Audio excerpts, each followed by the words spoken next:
Yes. The reason we did that was so that they, thank you. You're welcome. It's simple, you know, and they remember that shit forever because they hang it up on the wall. Now, of course, they can't read that, but you know. So it's a proclamation that supports, then your speech. Is that a sign of intelligence? I can read Mike Leonard's signature pretty good.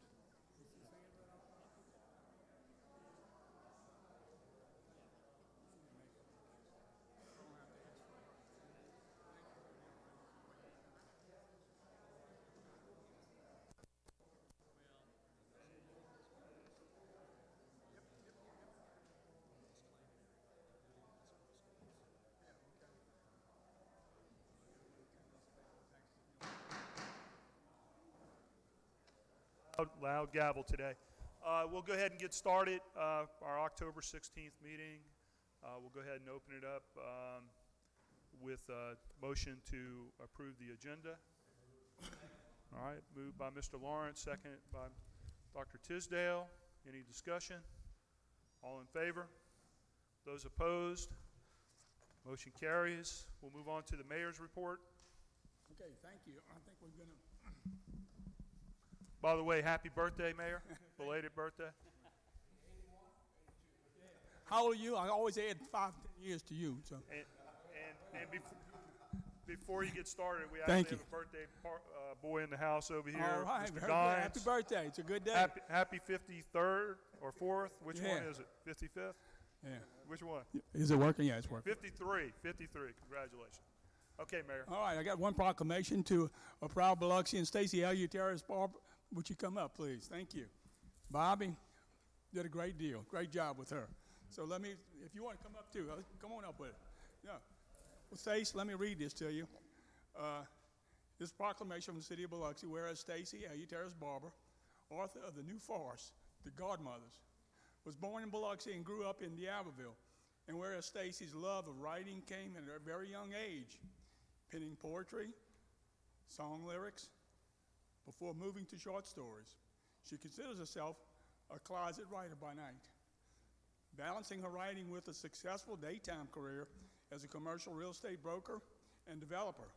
She lives in Dallas with her husband, Patrick, and she has a stepson and 3 grandsons. The Godmothers is the first full-length novel. It's an adventure mystery, full of mystery, shenanigans, twists, and turns, and humor. 5 darling women take over their husband's crime syndicate, and after the men are killed by a bomb explosion in New Orleans, they grow into their roles. On Thursday, October 18th, that book signing and celebration to launch The Godmothers will be held at the D'Iberville Community Center. Now, therefore, I, Andrew Fofo Gillich, Mayor of Biloxi, in recognition of Stacy's new book and success, do hereby proclaim the 18th day of October, Stacy L. Terrace Barber Day. Thank you so much. Turn this around. We'll take a picture. Would you like to say something?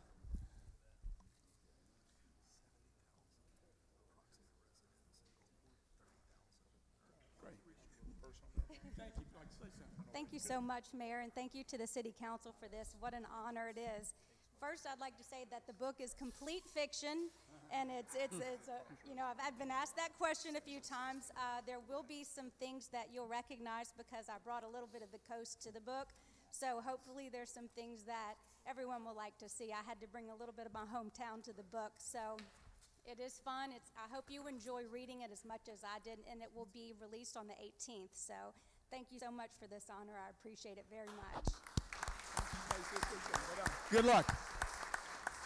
Now, Mike, I think we have some. While the mayor's up, we're going to do some service awards. And just ahead of time, when you come up, you're going to get the ceremonial fist bump, but not a shake hands because the mayor does have the flu, so he doesn't Well, want to I spread don't know any what I germs. had, but you don't want to get it. So you don't want to get it. if I read your name, come on up.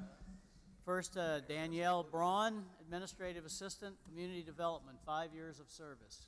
All right. Thank you, Danielle. Stay up for the photograph. Thank you. John Hope, Facility Supervisor, Community Development, 5 years of service. Thank you, man. Please, we appreciate it. Thanks. Good job. Stephen Kelly, Patrolman First Class, Police Department, 5 years of service.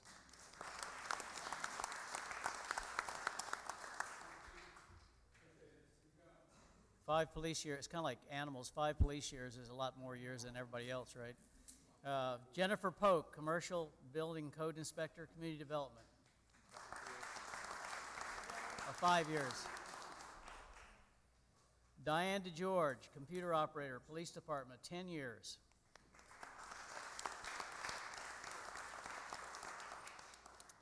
Brandon Roberts, Network Engineer, Administrative Department, 10 years.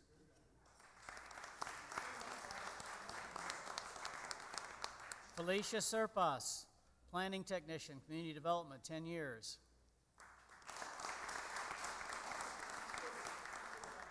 Stephen Dunaway, Fire Captain, 20 years.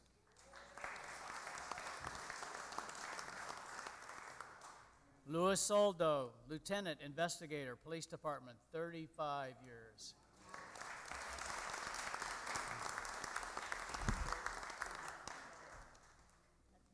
That's it? We good? Time for the picture.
All right, the last part of the mayor's report, I'd like to take some time and to explain what we're asking, what Biloxi needs, the position that Biloxi needs to take regarding what we're asking for in this resolution. The school board, Harrison County School Board resolution. But this is why. I think over the years, Biloxi Public Schools was founded in 1866. I think our charter was actually, City of Biloxi was 1836, I believe. But the point is, Biloxi Public Schools has been integral to our success as a city. Now, bottom line, they know what they're doing. Now, I realize that the course of Biloxi Public Schools became complicated 20 years ago with this annexation. But the problems I've been confronted with time and time again since 2015 are questions that I have no real answer for. The bottom line, if you live in Biloxi, why can't I go to Biloxi schools? Again, it's complicated, and I've had to respond in many different ways, especially with new folks coming into the area and saying, well, there is a way you can send your kids to Biloxi High or to Biloxi schools, and it involves things like having first to get permission from the Harrison County School District to allow you to ask the Biloxi Public Schools permission to pay tuition there. Now, that happens more than one time. On other occasions, new people coming into town, and especially military families, as they come into town, they realize, and they're about ready to close in the Wool Market area and some of these areas that have grown. And they realize that, and they choose to go to Ocean Springs, Long Beach, Pass Christian. So that's an issue for all of Biloxi. The Wool Market right now consists of about 4,000 people. 1,000 of them have some school age kind of consideration they need to take care of. But, bottom line, that means 3,000 people are out there with no real, dog in the hunt. But it does impact some things. First of all, if you live in our school district, B, school district B, you pay 43 point something mills to go to school. If you live in the impacted B and BA area, taxing areas, you pay 55 mills. So there's a difference. Now, in talking over the course of time since 2015, we've had one-way conversation with our school, with our school board, and in trying to work things out with Harrison County Schools. But it's been more of a one-way conversation. Biloxi's position, especially with our new facilities and new facilities like the multi-million-dollar Performing Arts Center after we just opened our new junior high, to absorb whatever those the numbers of schools in whatever age. There's an existing school, Will Market Elementary.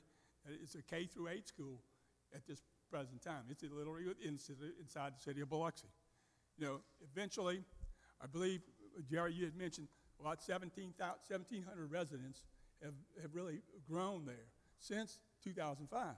We've created 1,766 new single-family residential lots since Hurricane Katrina. And those are going to have houses on them. And mostly will be in Will Market.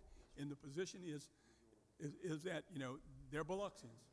And we're all Biloxians in that, we feel like that we have an opportunity to give you a school district that we're very proud of and has a great record, 100-something years, 200 years, or whatever the arithmetic says, that we're positioned to absorb most of it, except for a little bit of the elementary situations. But bottom line, it's growing, it will grow. It'll probably grow at that same ratio.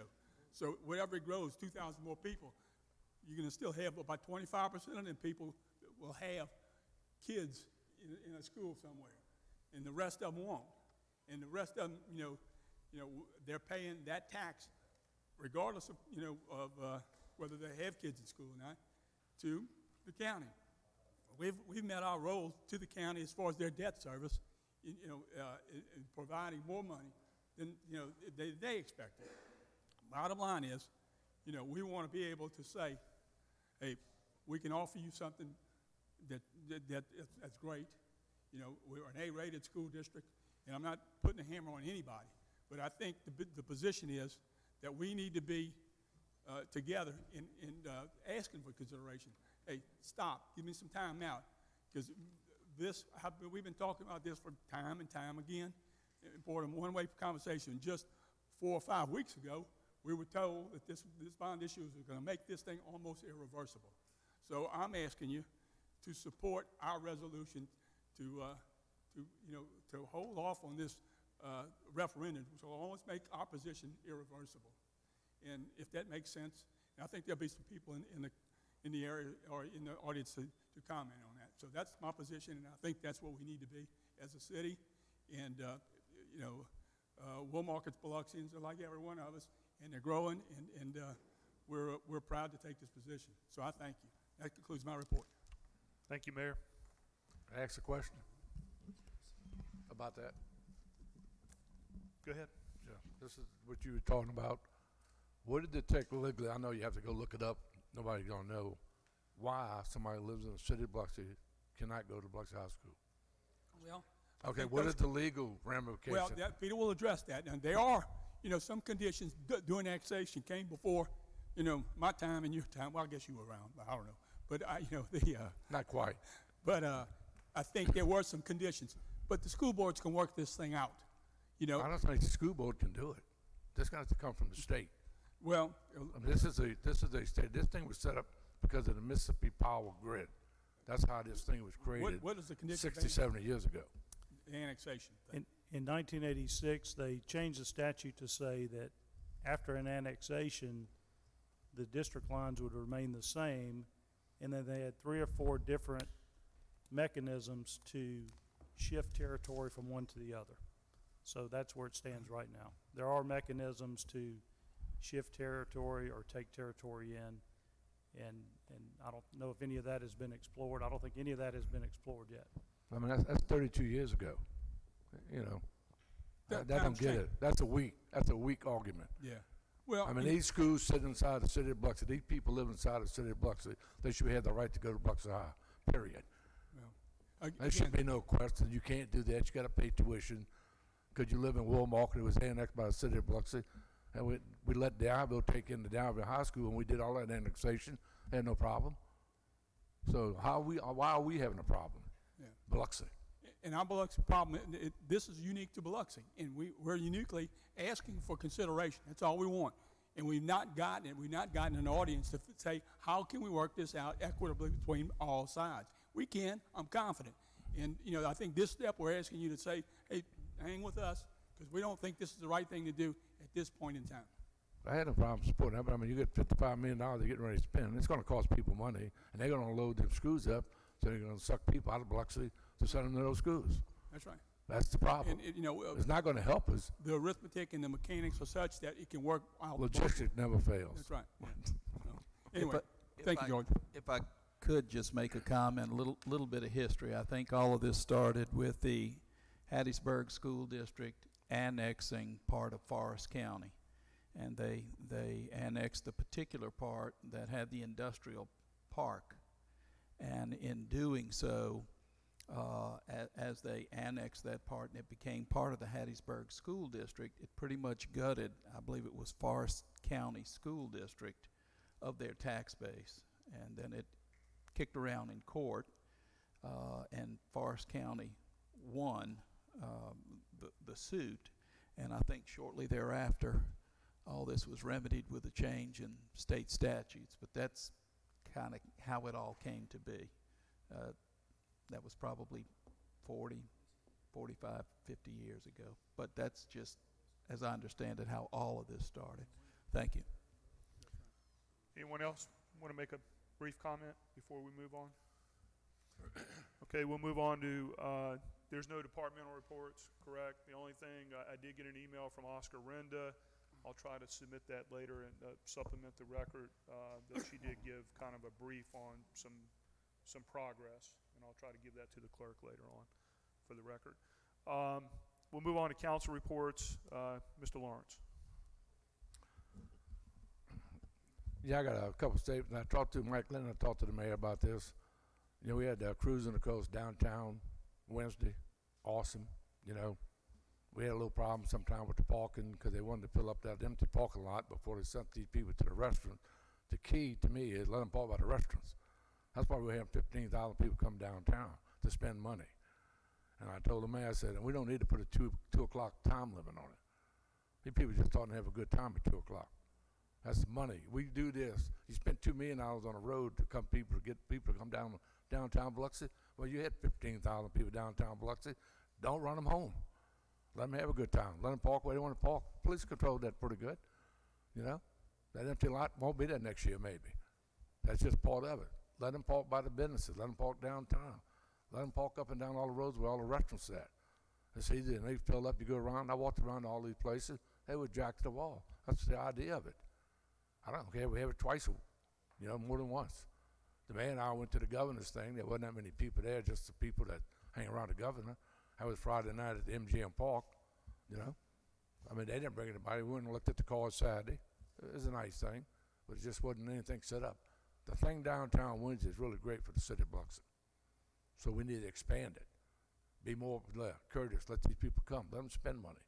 That's what you looked at. These things, Mardi Gras, all this stuff, Cruising the Coast, as is. That's $25 million it adds to the coast a year. That's their numbers. That's huge. You know, and it's 30 miles long. So you go from Bay St. Louis to Pascagoula. It's great. You're not all stuck in one spot. And there's always something to do. And at 2 o'clock, 3 o'clock, 4 o'clock, they're going to leave to go to the next event anyway, wherever it might be. You know, the casino did a good job. Coliseum did a good job. That's good for the city of Biloxi. Myself, I like to see it every couple of days, not just one, every more than one day. That's on the cruising. That was another statement I want to make to the mayor. I saw we got all the stuff on here with the Keith Harry. We got the stuff with the salary raises. You know, and I told you, Paul, and David Fayard sat in your office and said you're going to create a problem when you hire somebody and pay them that much money. And you did. And we've been trying to correct that ever since.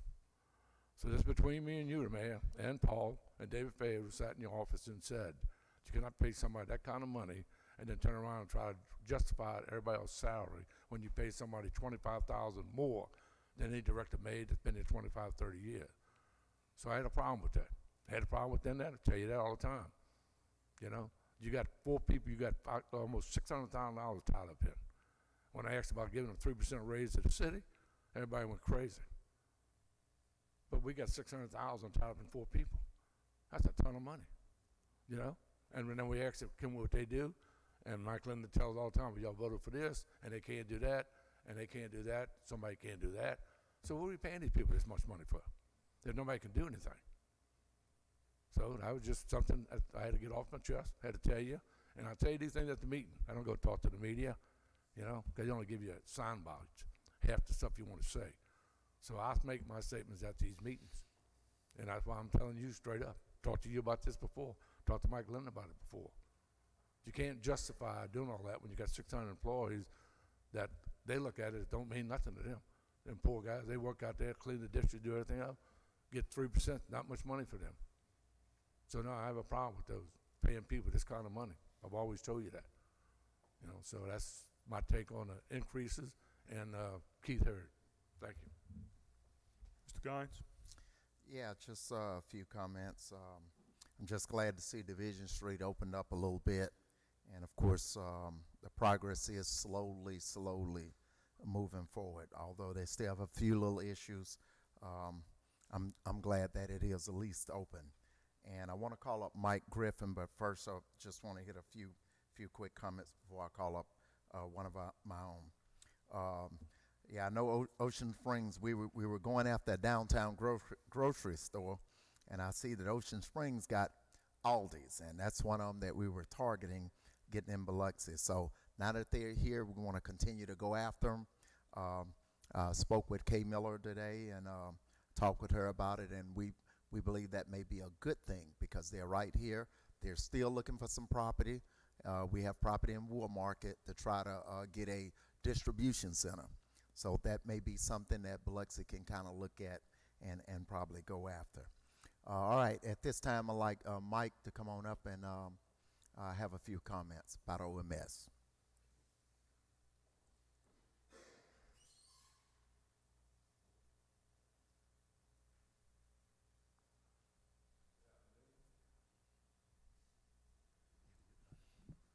Good afternoon.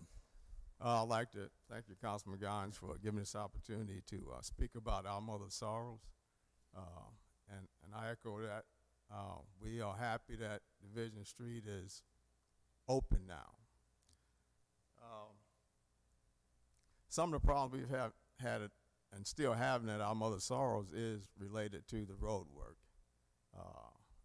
They came in and put the sidewalks up about 3 weeks.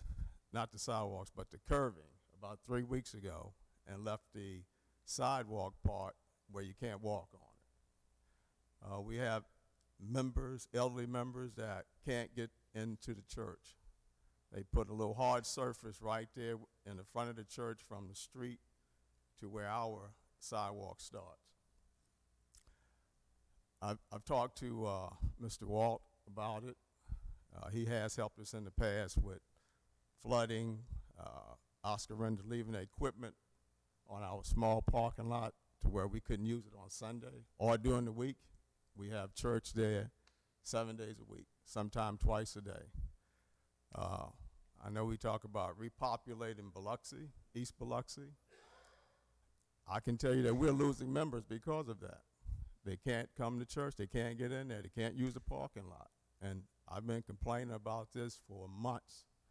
Started last year. We've actually had to move the church service to another church because they worked in front of the church for so long.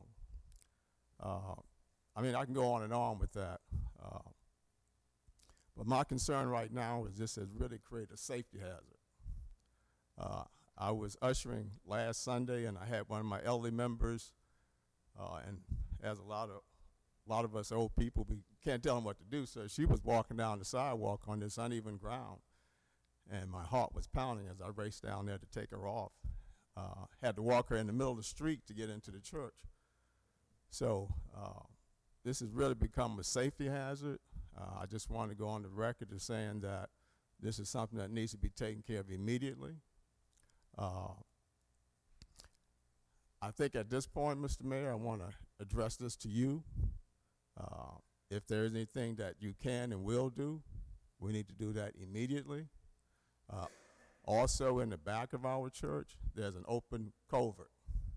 It's about 3 feet.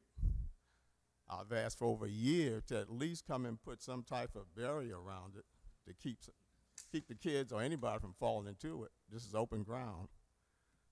That hadn't been done yet. You know, it always seems to be kicked down the road, and unfortunately, it's at your door now. So, if you would, I would appreciate it, and my parish would appreciate it if you would look into that, and let's take care of that. There's sidewalks that have no businesses around it. It's just open parking lot, and it's paved, and the sidewalks are completed, and this is probably 300 feet from the church.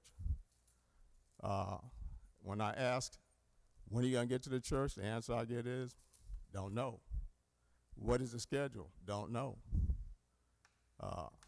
So I think this needs to be addressed, because if you don't have a plan, if you don't know where you're going, of course, any road to get you there. Unfortunately, it hadn't reached us yet. So I'd appreciate it if you would look into that. Thank you for your time. All right, thank you, Mike. And Walt, just wanted to if you can, look into those things, see if we can get some of those things alleviated. And by the way, happy birthday to you too. All right. That concludes my report. Thank you, Mr. Guines. Ms. Newman? Yes, thanks to the city's Park and Rec Department and Friends of Hiller Park. We're again having Halloween in Hiller Park on Friday from 6 to 8. So I hope to see everyone and their little ones on Friday, 6 to 8. Thanks. Mr. Deming?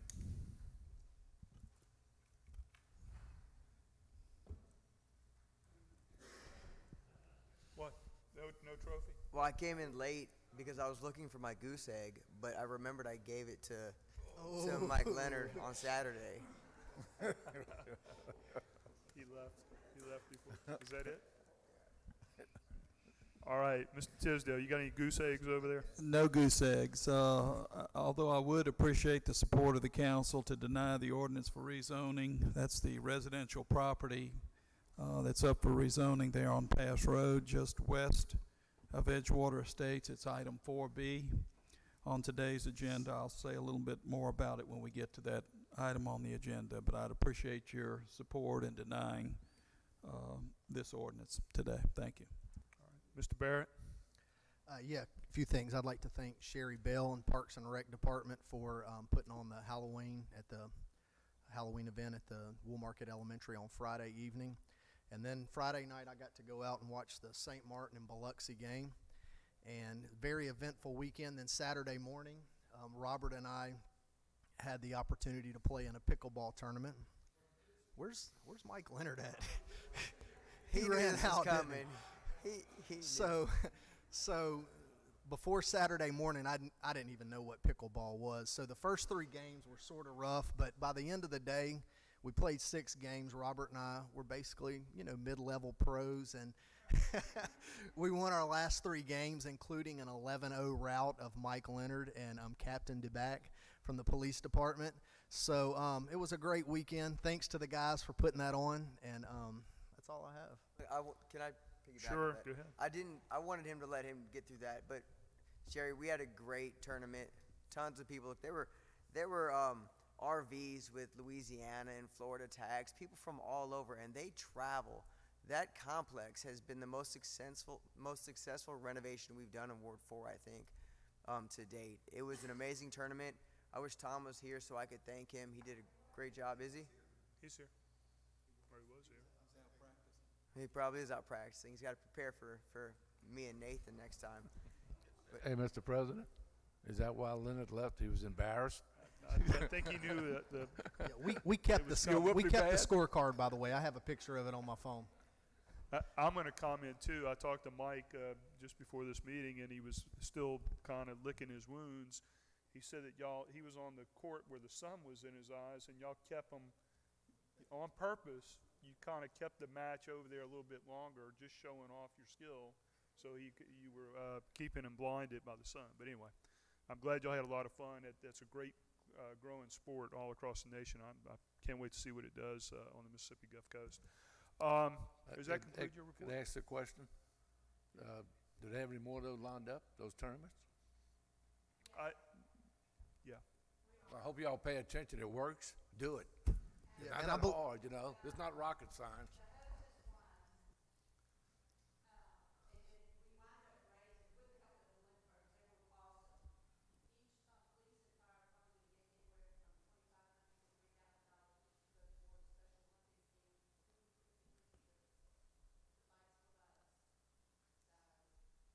We got to have more that gives Linda, an old guy like him, something to do, you know.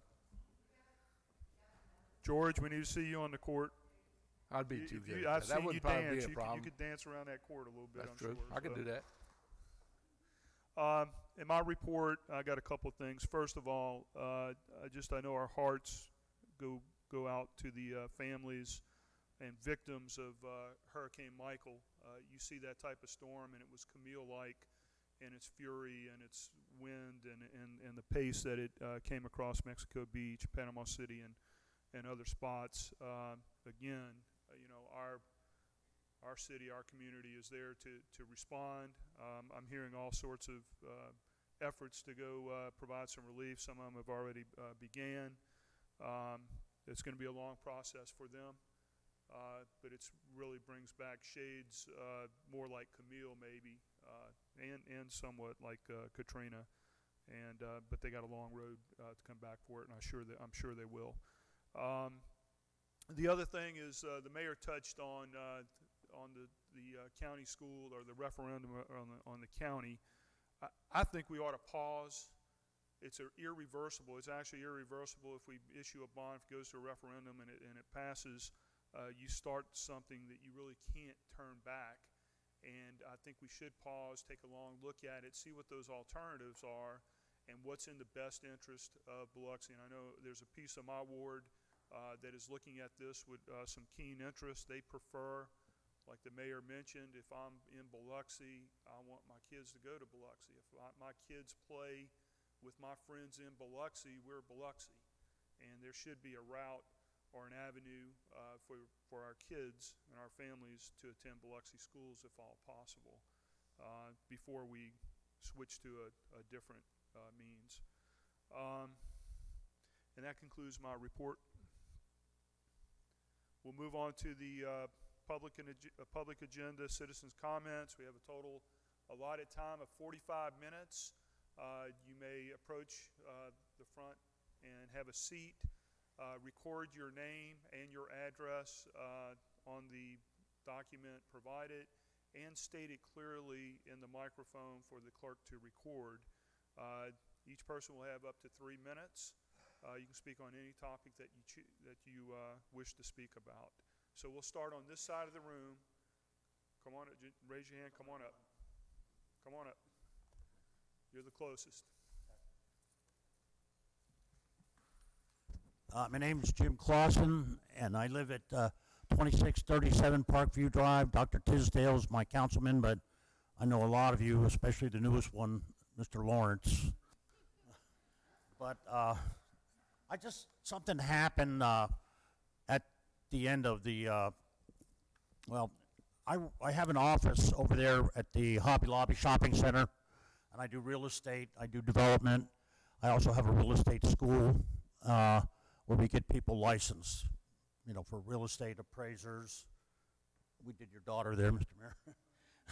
But one night I was working toward the end of the event that we had with the cars. I was working in my office. I was painting it, actually, because that was the only day it was available. So it was actually a Saturday night. I went in, and I have a couple of trucks, 2 old trucks that I fix up and take them out there for cruising. And I took one of my old trucks and brought all the paint into the business, parked it in the lot there, and I started probably around 11 o'clock at night, and I got done about 3 or 4 in the morning, and my truck was gone. I did have a for sale sign about that big on the window of the truck, but it was parked in front of my business. So I thought, well, somebody stole my truck, I called the police department, and they asked me for the license number and everything. He said, "Oh no, your truck was towed away for illegal parking." Okay. Where do you think it might be? I don't think I was illegally parked, but where do you think it might be? Well, it's at G&G Towing in Gulfport. If you're not familiar with that, it's right behind Lowe's. If you drive down to Lowe's, they got a big old site there. So I called the place, and I said, "You towed my truck in front of my business." And they go, "Yeah, sorry, sir. You had a for sale sign on your truck. We have to tow it." I go, "Well, okay. Well," I said, "Okay, well, I didn't know that. Is there a warrant?" You know, so I called the police officer, and he said, "Well, they have, you know, the area is real. It's not real clear about whether they can tow it or not." I said, "There's nothing. Everything is law. It's either right or wrong." And then what he said was, "Well, let's go down and try to get your truck." I got to tell you, the Biloxi police officer that helped me was incredible. So eventually, of course, they wanted $400. They held it for 8 hours. They wanted $400, and the guy was a bandit, what they call a bandit tow truck, no markings. He just drives around. So he puts this thing in my face. He says, "You got to pay me." And I said, "Well, what's this?" He said, so I read this thing, and it's a city ordinance. It says, "Sale of vehicles in public and private parking lots upon that, you know, you're not supposed to do it." Well, I know that. I know that. And then he doesn't tell you, doesn't give you the rest of the thing that says they have to give you 24 hours notice. They have to put a notice on your window. Mr. Clausen, 24 hours sorry, notice your before time they is can tell up. you. Mr. Clausen, Your time's up. Your time's up. sorry, your time is up. Your time's up, sir. Sorry. I know. Just long story short. When I went over there, just long story short, when I went over to the tow yard, there was 40 vehicles. There was 40 vehicles that were cruising the.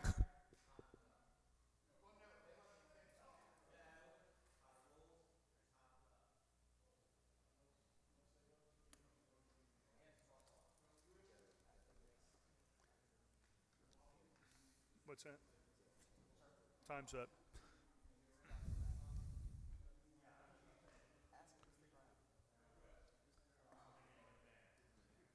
If you like to stick around, maybe we can have a conversation after the meeting. Okay. Thank you, sir. Anyone else on my left? Yes, ma'am.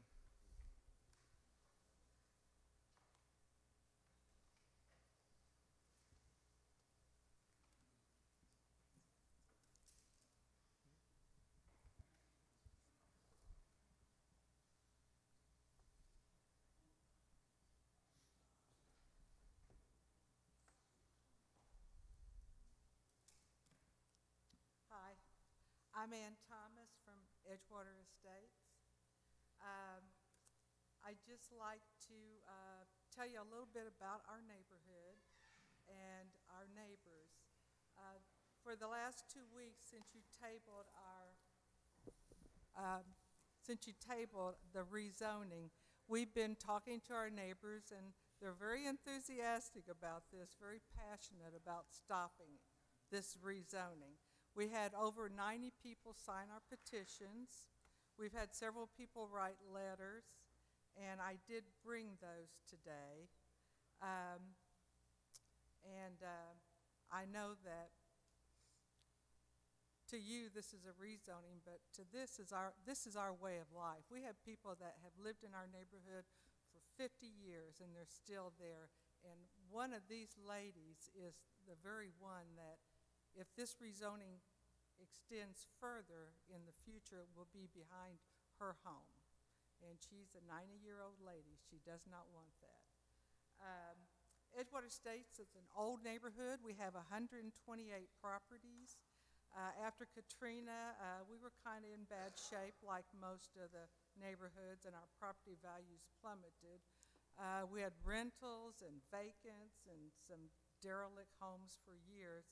But now we rebounded. We have, I think we have 4 homes for sale. We have 5 rentals. And out of 128 properties, that's not bad. In the last 8 years, we've installed water, electricity, lights, landscaping, new signs at all of our entrances. Things aren't perfect, but they are looking up, and our residents have worked very diligently with their time and money to bring us back. We love West Biloxi.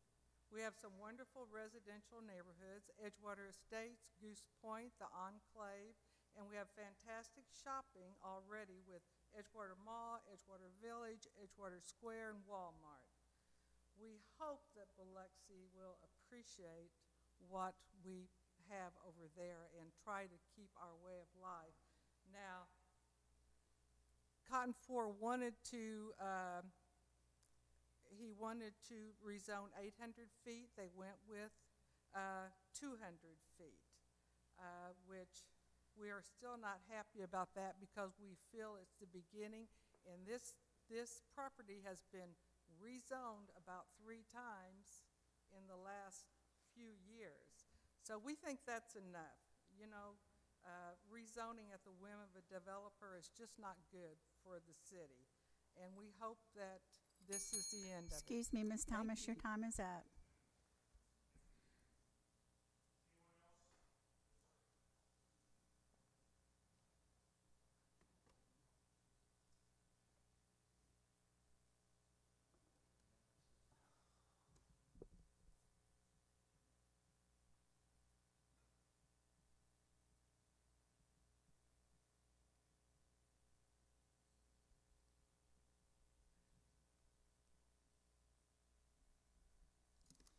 Thank you for the opportunity to speak to you today. I'm Tom McCormick. I live at 327 Westview Drive.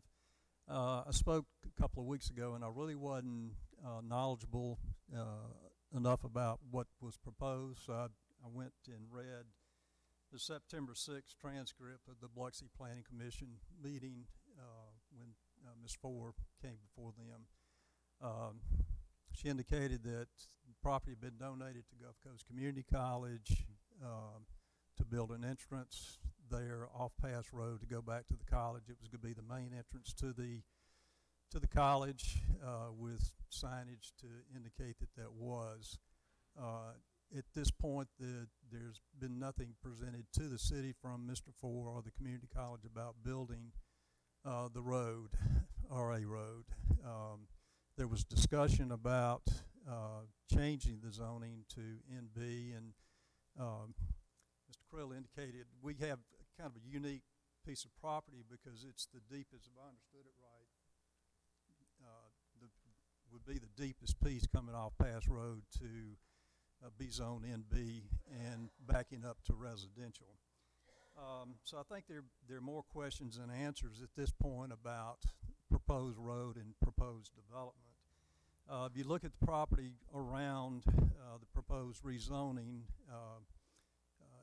Mississippi Music, I know at one time was looking to relocate.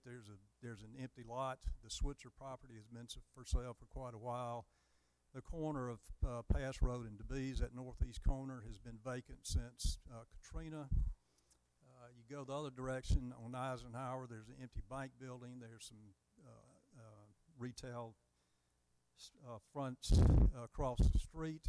And this isn't unique to our area. You can drive from Gate 7 to the CB base, and retail on Pass Road is a challenge. I don't know if that's because of the change in the retail industry.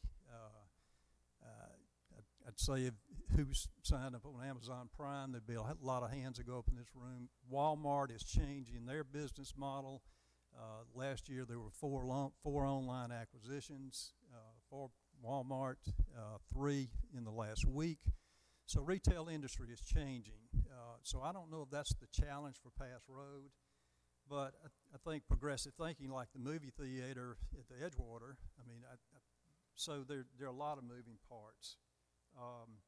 So I think, to be fair, I tried to look at both sides, short-term and long-term. Short-term, maybe potential revenue increase.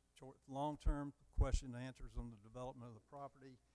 What we do know is you've got a source of tax revenue from over 120 houses, 60 plus on Eastview and Westview. Excuse me, So Mr. McCormick, I'm sorry, your time is up. I'd like for you to just consider not rezoning at this time. Thank you. Anyone else on this side of the room would like to speak? Raise your hand. Yes, sir. Come on. Good afternoon to all of you. My name is Keith Paul. I reside at 336 Eastview Drive, part of the Edgewater Estates, and I spoke with you all of you last time, and I thought I'd like to bring up some points that I thought about since the last meeting. Number one, I think any one of us that are having homes, certainly when you think about it, don't want retail right next door. I mean, number one, that devalues your property, not to mention the fact that it interrupts your lifestyle for sure. As some of our folks have talked about, Edgewater Estates has been around for quite a long time that I know of, certainly back to the 60s. And my family, for sure, has owned property there for 36 years.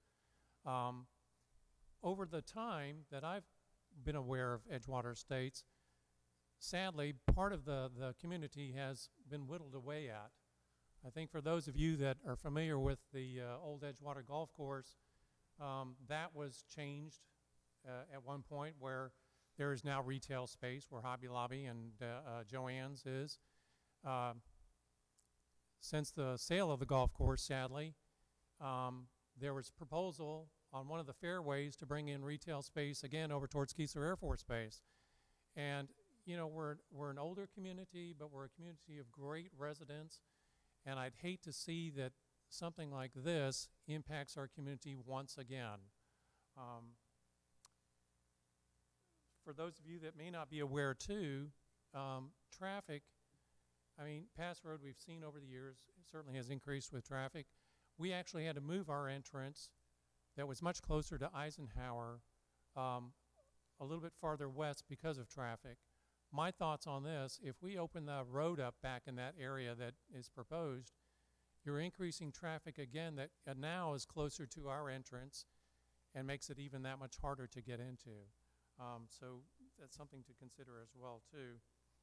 And as far as retail space, I don't know, but you know, one of our residents spoke about this.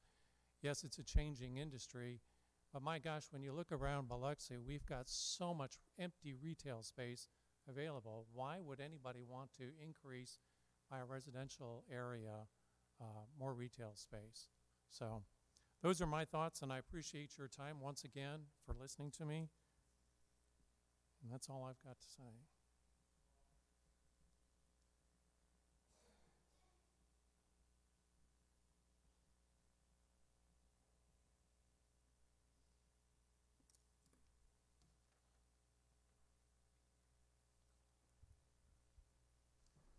Hi, I'm Paul Mallory. I live at 335 Westview Drive, and thank you for hearing me out. I want to echo what a couple of my neighbors have already said about the overabundance of vacant retail space in the area. It doesn't make any sense to say, hey, let's go uproot this neighborhood and put some more stores when they can't fill the ones that we have. A couple of other things that haven't been mentioned yet is the infrastructure impact on this. If you were down the road, if this becomes all commercial, there's going to be paving, not just the roads, but of the businesses' footprints. And right now, homes, I have to have, I think, about 40% undeveloped space on lots and things like that. Businesses don't have to. It's all concrete and pavement. That means a lot of runoff, and that means a lot of drainage. Right now, both sides of Westview Drive drain towards my driveway and out back towards where the old golf course is. And there's no infrastructure there. If that gets all paved, there's going to be no place for that water to run except back to Westview Drive, and it's going to be a flood hazard, I'm afraid, for some of those residents there as well. In addition, it was already mentioned that the businesses could be a source of taxes, but it's going to decrease our tax value, so we might get reappraised or reassessed and pay less taxes. Whereas we have been paying the full boat for about 60 years now, or 40 to 60 years on Westview Drive. Anyway, I appreciate that, and I appreciate you letting me voice these issues that could deprive us of our right to enjoy our peaceful enjoyment of our property. I appreciate it. Thank you. Thank you. Anyone else this side of the room?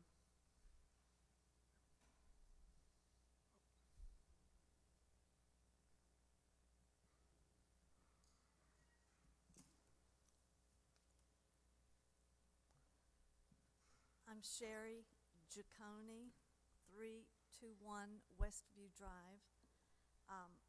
I'm just adding a little bit to what they have already said. I've been on Westview. Excuse me 1 second. Some of us are having problems hearing you. Can you speak a little closer into the mic, please? I'll do better. Thank you. A little closer into the mic. Okay, thank you. I've been on Westview Drive for 41 years. I wouldn't live anywhere else. I love Biloxi. I am Biloxi. And I went around with two of the other residents and got the petition signed and had great conversations with super neighbors that have sincere concerns. One of them is a little person, and she's got a severely physically handicapped daughter and service dog, and she's really concerned because she moved from a bad neighborhood to this one for its safety. And I've got her letter, she's concerned. But we have people that have lived in our neighborhood who had young children, and now those children have bought homes and have children. We have a really unique situation. We know Mr. Four, that's his property. He can do what he wants. We did fight for the homeless, against the homeless, that he said was his Christian duty to let them stay there. But then he came back after we went in there with the code enforcer and took pictures of the camps, and then he said, oh, I didn't know they were living there. I bring that up only to say that he says, okay, we'll just do the first 200 feet, but I know what's coming. It may not be in my time here, but it's what's coming afterwards. And I just don't think it will end with one little tin building. And I will be the phase 2. My house will be the phase 2 of the situation. Anyway, I hope that y'all will really consider our sincere request to deny this. Thank you. Thank you. Yes, sir, you're next.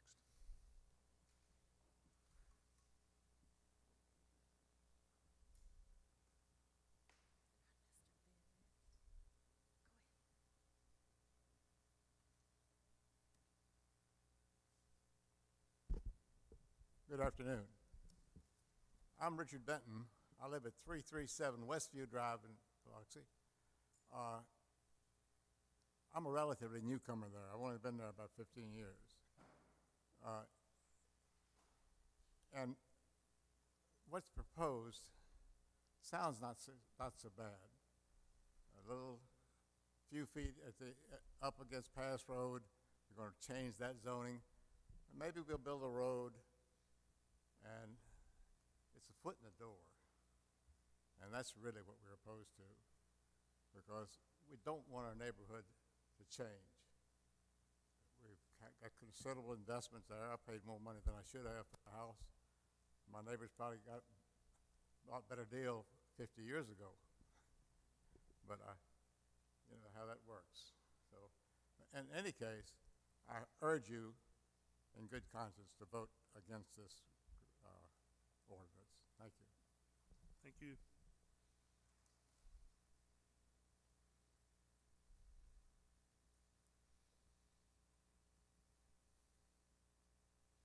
Come on up.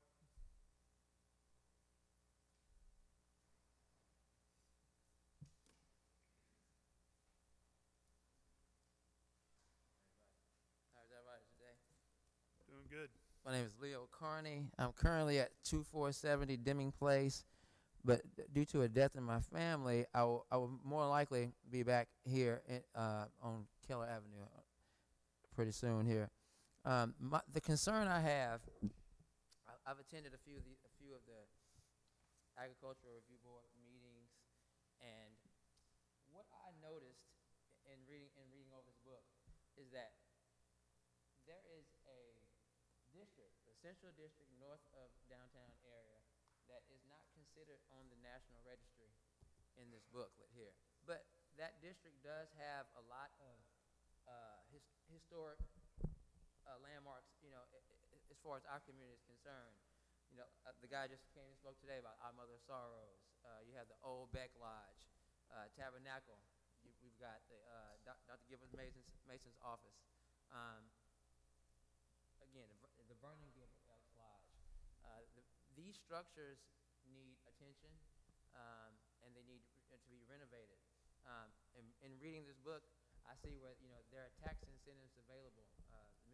State of Mississippi does provide 20%, I think, tax incentive for people, for businesses, income-producing properties who want to revitalize their businesses and try to bring back business to that community. Again, I spoke to Bill Raymond about an application, to file an application in order to get that designation for that area. And I'm asking the council if we can consider doing something like that, you know, for the central historic district north of downtown. Thank you. Thank you. Anyone else on this side of the room would like to speak? Anyone on the other side of the room would like to speak? Yes, sir.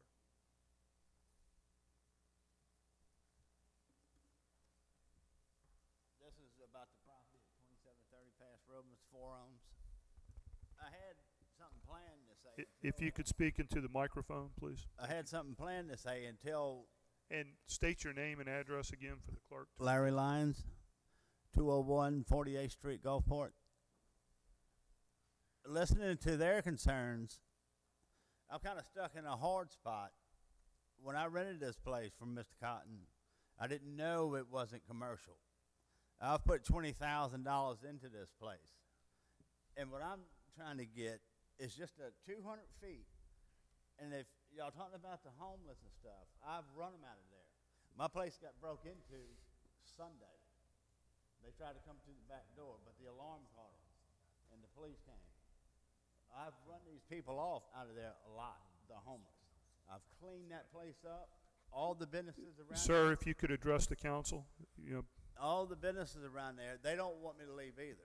They said, Larry, it's going to be right back like it was, run down, grown up, homeless people all over there. And I'm asking y'all to please help me. I just need that 200 feet. And if you think it looks good now, it'll look a lot better. I mean, I'm 3 months into this place. I haven't been able to open the doors. I wholesale to to True Value, Rouse's. We're going to the Tractor Supply. I'll be able to bring some money to the town and have the employees and keep that place. 90% of my work is inside. Nobody ever hear it. So I would appreciate y'all's help on this. And they'll never have to worry about the homeless running around there. What about if I didn't have the alarm system, they're trying to come through the back door. Those houses right there, they're right there. They can jump the fence, go to their house. I appreciate it. All right. Thank you. Anyone else? Did I miss anyone in the back of the room? Anyone else that I missed? Okay, we'll consider citizen comments are now closed. We'll move on to the policy agenda.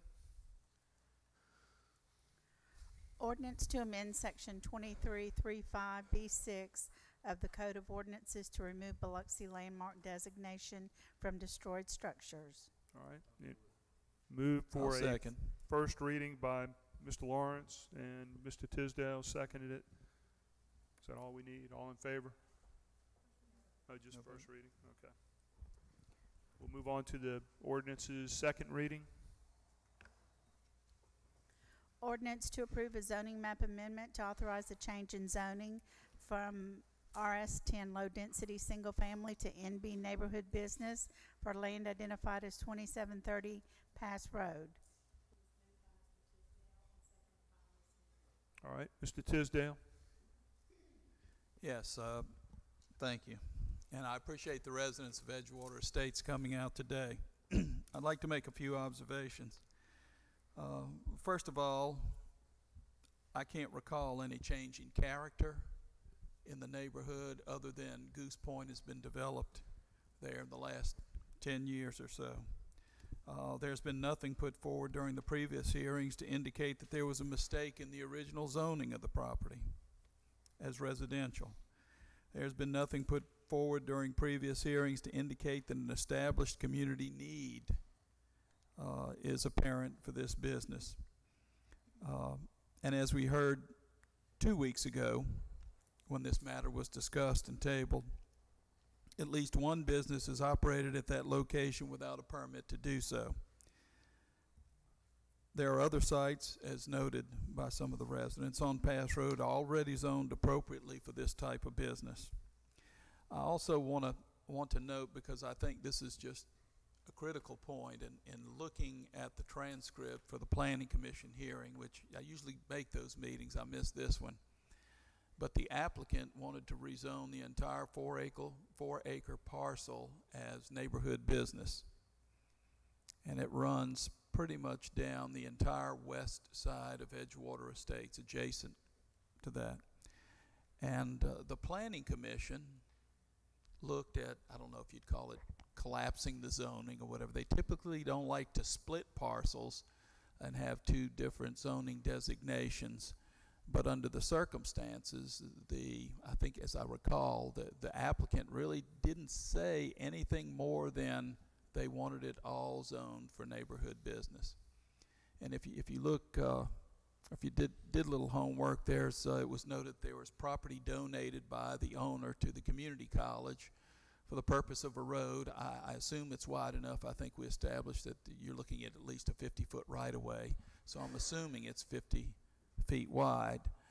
But then the intent of the applicant was that all of that be zoned neighborhood commercial to develop what's behind this 200-foot deep parcel that we're discussing today. So the intent to me was clearly, let's get this rezoned, preferably the whole 4 acres, which the Planning Commission did not permit. They said, if you've got a business there, we'll rezone what's facing or fronting Pass Road.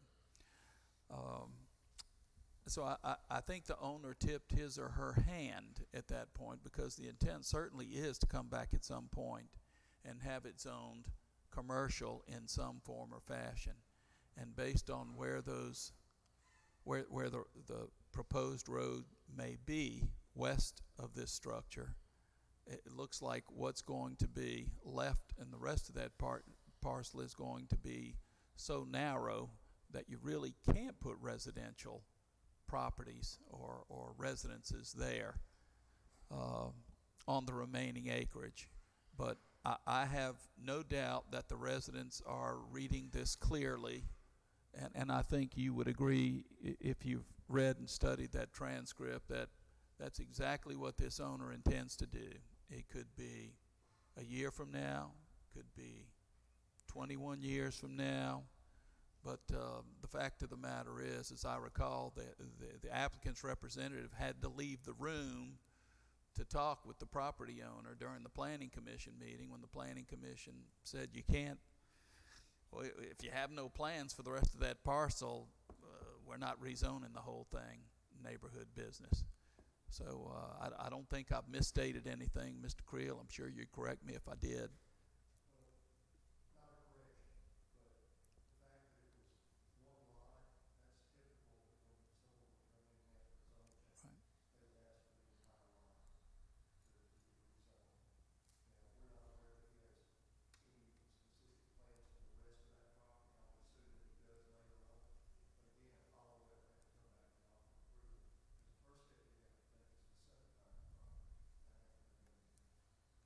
So this, in my opinion, and I think you've heard the reasoning of the residents there, some of them, is that this is just a first step with a look to rezoning, as was originally intended by the applicant, down the road. We just don't know how long down the road is. So I'd appreciate your support today in denying this application for rezoning. Thank you. Ms. Newman? Mr. Lawrence? It's amazing. You knew I was going to say something. Yep. You had that look in your eye. A couple things. You're never going to vote against the neighborhood. Those people live there. That's their backyard, whatever you want to call it. You know, when I talked to Larry Lyons, I talked to him on the phone, told him how I felt, told him wasn't changing, wasn't going to support it. You know, but what happens to him now, Jerry, if they deny this?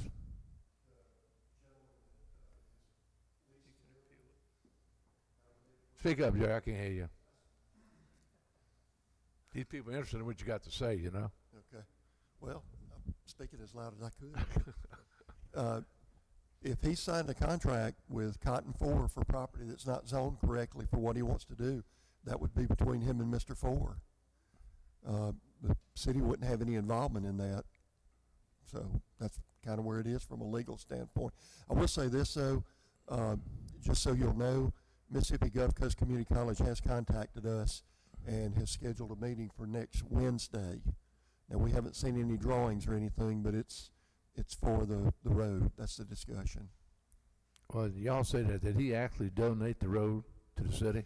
On the tax rolls here, and I'll show it to you. If we could turn the No, I said, did he donate the road? I'm not talking about what's on the tax Yes, roll. well, I was just going to show you that it actually is in Mississippi Gulf Coast Community College's name now on the tax rolls.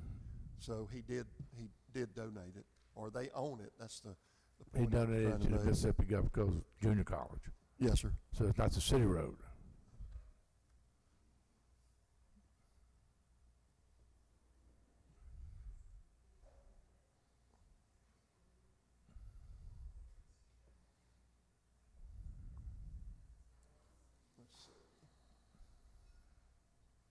Okay, this is the tax maps, the Google Maps, and you can see that this strip here, when it shows ownership, it shows Mississippi Gulf Coast Community College as the owner of this strip of property. So yes, it was either donated or sold to them, but they own it according to the county tax rolls. If they own it, who's going to use it? Just the junior college, so nobody can use it? Well, I mean, it's just their road. Unless there's a project approved on the side there. So now you have another problem. At with some the later date. property. Yeah. Well, they own the road. He basically either sold or donated the road to them. Right now, it's just a private strip of property that is in the shape of a road, and we had written to them before, to the college, what are your plans, what's your infrastructure, what are you going to do? And I think this week they've responded back to say they want to sit down and talk about it, you know, what they want to do. So we don't really know what they want to do other than take that road up into the back of the college up at Eula. So that could be a private drive, so nobody can use it, pretty much. Right now, it's a private road. Unimproved. It's an Unimproved unimproved strip of land right now. Yeah, privately owned by the community college. My understanding is, based on conversations, is that they want this to become the main entrance to the community college, to move it away from DeBees Road and to bring it in next to the culinary school that they built a couple of years ago. But again, it's got a process to go through. It's going to have to come in and go through all the city processes in order even for the road to be approved. If you have a private road, then that landlocked, so how are you going to get to that property in the back? How can they develop anything in the back of that?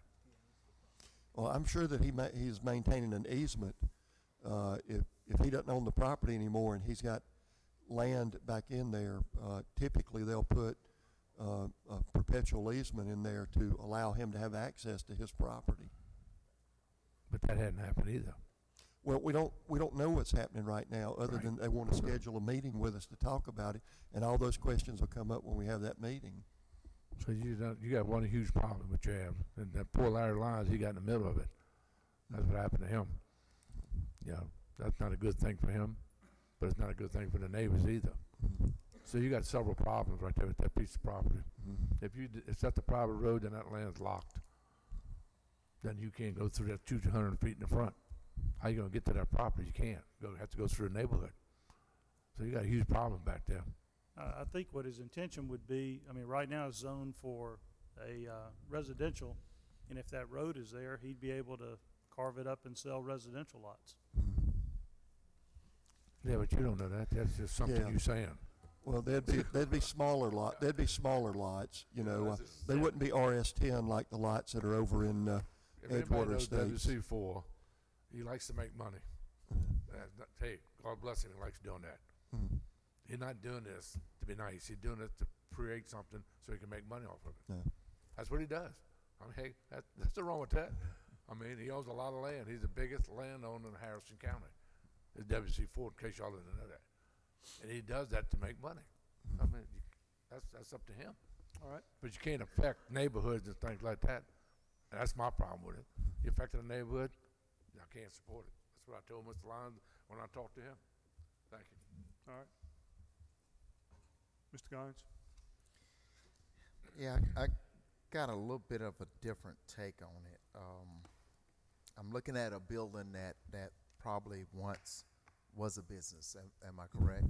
Yes, sir. We actually found an ordinance back from 1997 where this property was changed to C2, which was the old designation for what's called NB now. What happened, though, I believe, is that when the new ordinances were adopted and the new zoning maps were adopted, that it was converted back to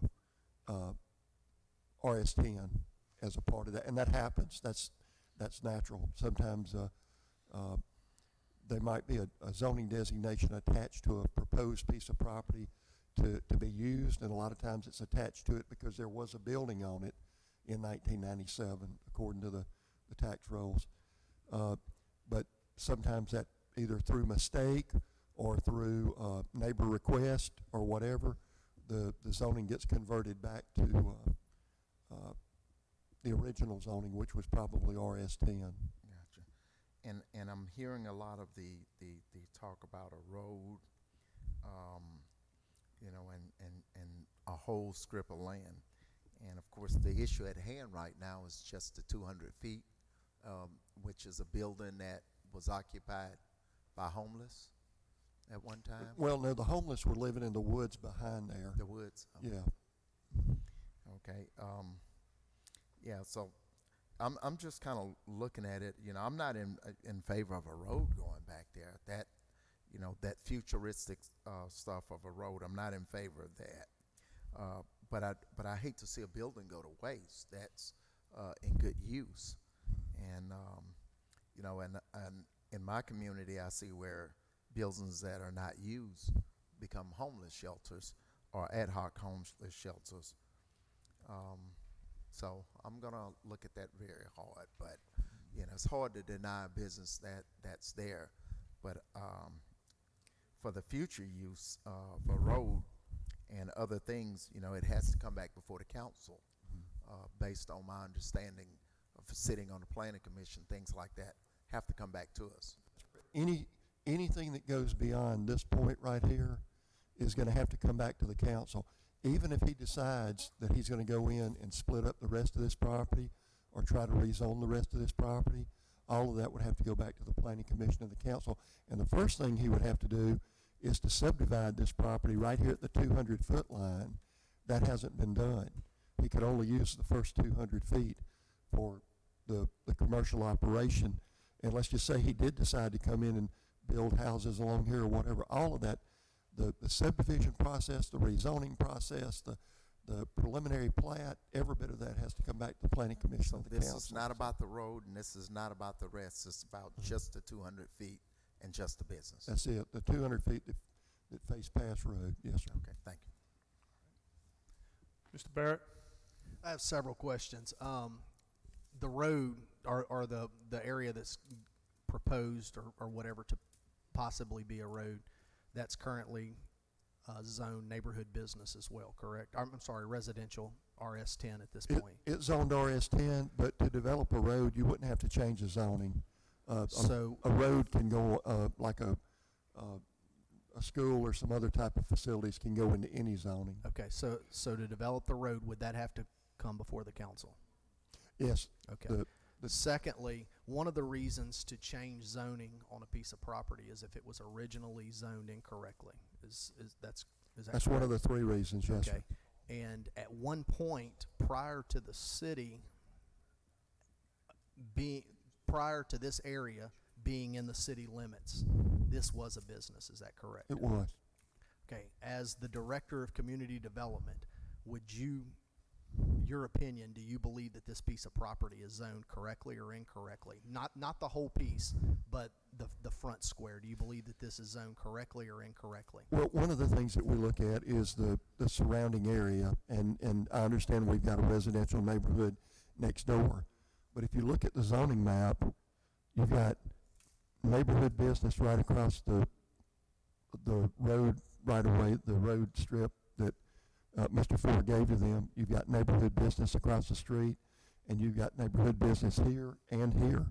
And the majority of all of the properties in this area from Pops Ferry Road all the way down to Bees Road, the properties that face and front Pass Road, the majority of those are already zoned neighborhood business. Okay, can you put the other map back up with the blue square? Yes, sir. So at this point, what we're talking about is it's backing up to 2.5 of the lots that are in Edgewater Village. Yes, sir. And that's all that this zoning would affect if Yeah, it was and changed. again, this front lot here is city property. We own this, the city owns this lot. Okay, so it would only affect 2 homes. It would affect, 1.5 lots is what this piece of property, the rezoning of this piece of property. it would affect this entire residential lot and a portion of this residential lot. Okay, and just to reassure that I'm hearing this correctly, the road or the piece of property behind it, before anything could be done other than residential, that would have to come back before the council. Yes. Okay, all right, that's all I have. I got a few comments. Me too. I wasn't here. I'll get back to you, Mr. Lawrence.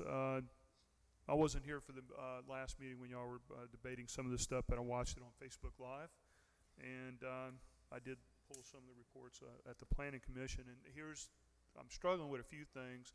I don't know if we satisfied how did the business originally get zoned in this area properly. Did we ever have that question answered? You mean originally? Originally. Well, the only document that we could find where the zoning was changed on here was from 1997, and it showed that at that time it was changed from residential to again to C2, which was the older version of neighborhood business. But any time that you adopt a new land development ordinance, and there was one adopted right when I came here in 2003. There was another one adopted in 2010. And my guess is that at some time either in 2003 or 2010 it was converted back to residential. Understood, but there was the lingering question about either the business license or the permit. Was that all duly pulled and for it to operate? Was that satisfied, that question? I'll need to go back and look at that. And see. That was a question in the last meeting. Yeah. And I don't know if that has been answered. I can provide that, but I would get. So the answer is no, not yet. Well, my guess would be is that either it was issued in error or they didn't have a business license. But I can get that information for you. I'm just trying to get the facts as they kind of were laid out since this came before the council last time. The other thing, and you know this is for me, and Paul, you stated your case very well, actually. You know, when you have our taxpayers, our residents, our Biloxians that come out, that live in this area, they are entitled to some quiet enjoyment of the neighborhood that they're enjoying when there is going to be a change that could affect them. And I think they came up here and they stated their concerns, and we heard from the owner. And to me, it's still a little vague on what the true development of this property long-term is going to be. I'm looking at the map. It seems like he has ingress and egress, right? Yes, he does. So nothing's affecting the existing business right there. Yeah. And but what the potential effect could be for the quiet enjoyment of the residents, could be life-changing for them. And I don't see that there's a development that's going to be a game changer economically for the area. It hasn't been, at least in my opinion, that hasn't been proven to a high degree. So I'll have to support Mr. Tisdale in this case because we have the existing residents that are paying their taxes, making a living, investing in Biloxi, and also future generations, I'm hearing, are also investing in some of the homes in and around that area. So that's my comment on it. So, Mr. Lawrence, do you have some more you want to talk about? I have another question. You bringing up this 1997 C2, which I know what C2 is. Did y'all discuss that at the planning commission? No. No, you didn't. No. See, this is all come lately stuff. Right. All right. Well, so I mean, that's not good for us. Yeah, y'all charged us to go back and Right. look to see, and that's what came up when we went back and looked at it. So I mean, this was never discussed in front of anybody at a public hearing or at the planning commission.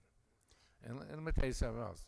I'm about tired of listening to the one, everything got to come back before the council. Yeah, we know that. So we don't hear that routine, the same old routine. Have to go back to the planning commission. Got to come back to the council. We understand all that, Jerry.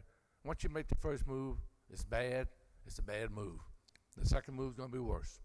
Sure. That's the problem. And like I told you, I feel bad for Larry Lyons. He's in a hard place. You know, that's not good for us. It's not good for the city. It's definitely not good for the residents. Well, two things I'd point out about that. Number one, regardless of what happened in 1997, the zoning of this property was changed back to RS10. So it doesn't matter what happened in 1997. If it's going to be rezoned, it had to come back through the process.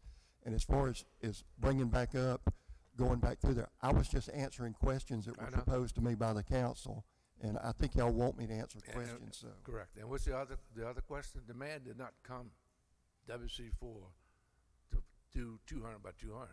He come to do the whole piece of land. It is one piece of land. It's not broke up. It is one parcel of land. It's not 200 by 200.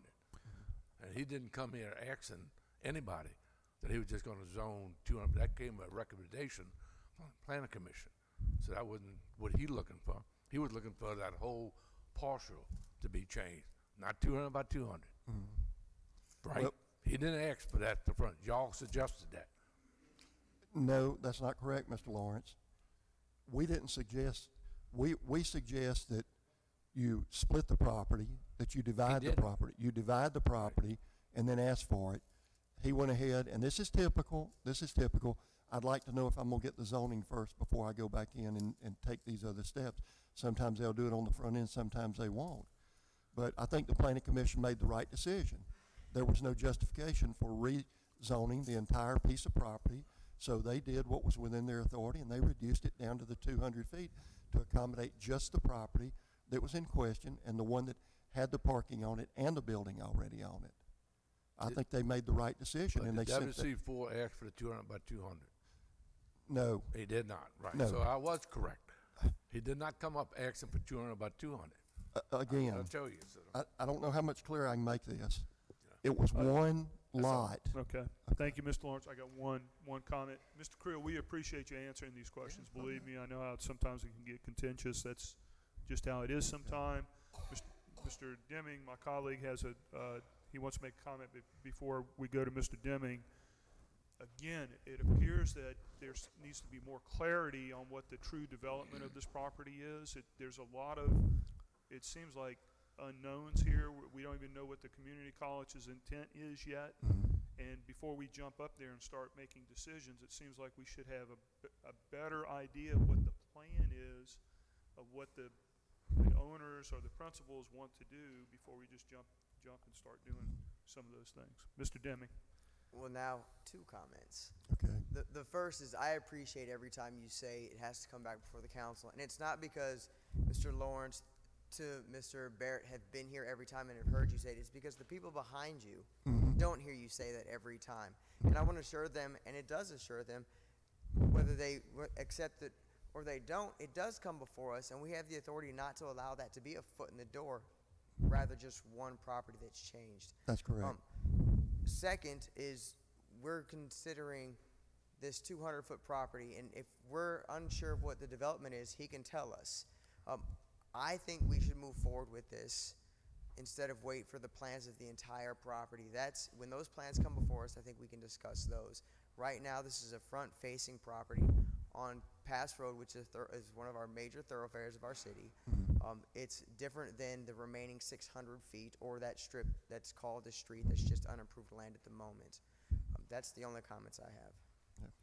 Thank you, Mr. Deming. Anyone else? Yeah, I'd like to say one more thing. Mr. Barrett? I agree with Mr. Deming. First of all, we're not looking at all this property right now. All we're looking at is this 1 square piece of property that already has a commercial building setting on it. If this was zoned neighborhood business and it was woods, I wouldn't support this move. I will not support any change of zoning behind this piece of property. However, there is already a business on this piece of property. So in essence, if we don't change the zoning of this piece that's highlighted in the blue, this is a wasted piece of property that can't be used for anything, because unless you could go in and tear this building that's already in place down and build a home. I will support the going forward of changing the zoning on this piece of property. I will not support any change of zoning on the rest of the property in the future. However, I feel that this is justified because this is a commercial piece of property facing Pass Road with a commercial building on it that has had a business in it in the past. And so I will support this, but I will give you my word, the residents of this community, I will not support any further rezoning of the property behind that. I would like to add, I agree with Deming and Nathan, and that whatever Cotton Forest plans may be have absolutely nothing to do with this poor man's business, which is a small business and not another Hobby Lobby. So it's a totally different concept that's not going to hurt a residential area. So What he's proposing is classified as retail manufacturing, and it's a use allowed by right in NB zoning. So. Call for the question. Mr. Tisdale wants to make one final comment. I want to be sure I understood you clearly, Jerry. You said that per the owner that he'd like to know the zoning before moving forward. I said typically owners like to know the zoning before moving forward. Any developer that comes in wants to spend the minimum amount of money possible for applications and processes, and before they go out and develop plans or do anything else, they want to make sure that the zoning is correct. At least most lending institutions require that applicant to make sure the zoning is correct before they allow anything to move forward. So that's just typical. Okay. I went out and spoke with Mr. Lyons, had a good talk with him. I think he's a nice guy. I think he's what he wants to do. I think he's going to make money. I think it's a money maker. But I'm sure he would like to have known what the zoning was before he moved forward at that time. Yes, sir. And the owner really apparently didn't make that clear. I would remind my colleagues up here on this side of the bench that, again, what change in character has occurred? There's been nothing that said that, and you've heard a little bit of the history. There's nothing in there that indicates a mistake in the original zoning. It's surrounded by neighborhood business. I dare say if you look at every residential area, at some point it's surrounded by a commercial business, whether it's next door or 2 miles away.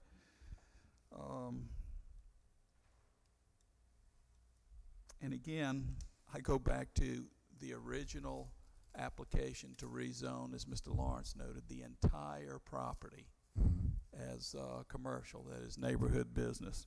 And just for a little bit of history, as near as I can tell, if some of you out there may know the name Teddy Bolesky, he was a master cabinet maker, did beautiful custom work, and I think that, correct me if I'm wrong, I see some head shaking, I think that this was his shop. So at some point, my suspicion is that I'm sure he was properly permitted and everything. I don't know if the history will reflect that, but I would just ask for your support. I know some of you believe and will likely vote to the contrary, but for those who are still mulling this over for a few seconds, I appreciate your support to deny this ordinance. Thank you. All right, and I know there's a little bit more question. I see Mr. Lawrence wanting, and I know we're not going to belabor this too much longer. We'll lay this to rest, but I just want to make a couple more comments. We're sitting here looking at these residents. That's right. And our decision today is going to affect how they're going to feel when they go back to their homes. Okay. We're talking about another building, and I hear you about a building, and it's a shame it can't operate as it wants to operate, but we've had these issues come before, and they come back to council, you know, a year later or 2 or 3 years later with a better, maybe thought-out plan. Maybe not. It might be the same plan. But either way, there's going to be a winner and a loser here. But we got several residents that are here today interested in what our decision is going to be when they go back to their homes and open their doors and have to live where they're living.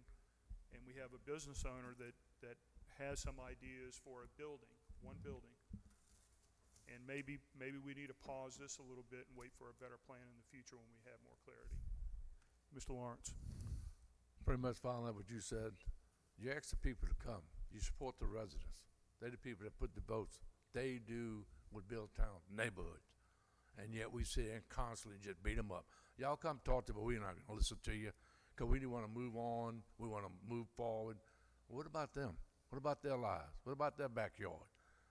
You're throwing away a neighborhood for one small business that this man got on the jackpot in. So, but right there, you run a neighborhood. Moving forward for what? What about them? Who's moving forward for them? They represent the city of Biloxi. So every time we're going to have a neighborhood problem in Woolmarket, we're going to vote against the neighborhood? We have a Woolmarket in something 5 and 4 or 3, we just vote against the neighbors. Because we have one business going to save the city of Biloxi. So y'all remember that. What you're doing to the neighborhoods.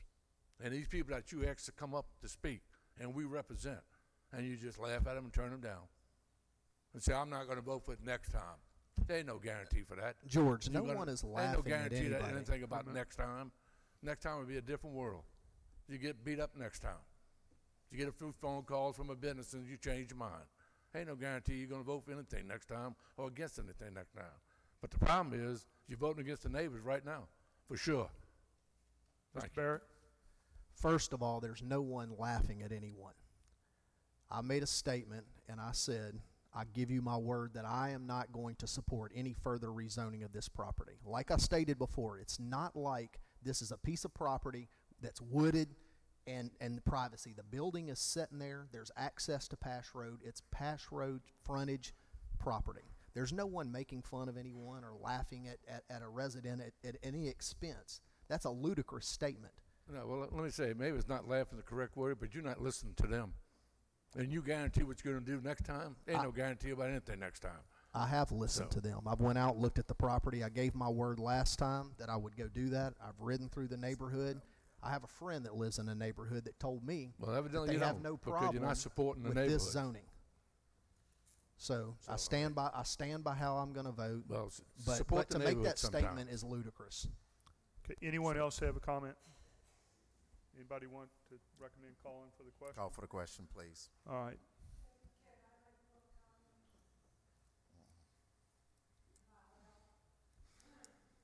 Yes.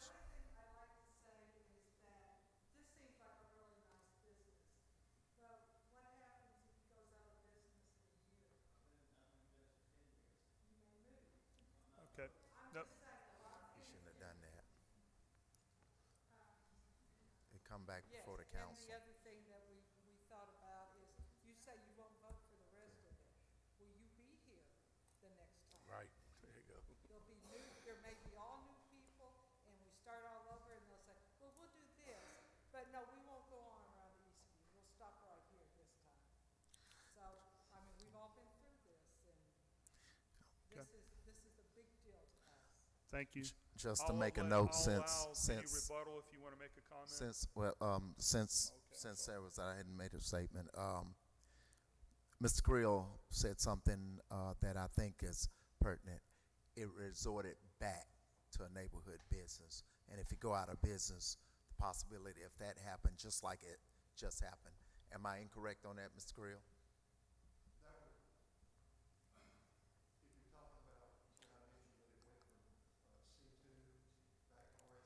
Yes.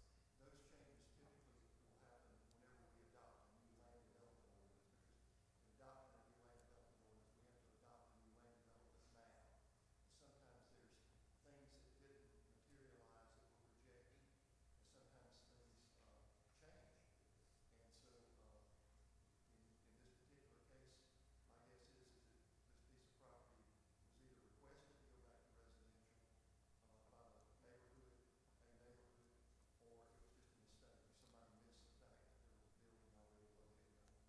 so that requests can be made. Thank you, Mr. Guines. Mr. Lyons, I will allow if you want to make a comment, since one was made by the other side. Do you want to make any kind of closing or last comment? Just to us. Just to us.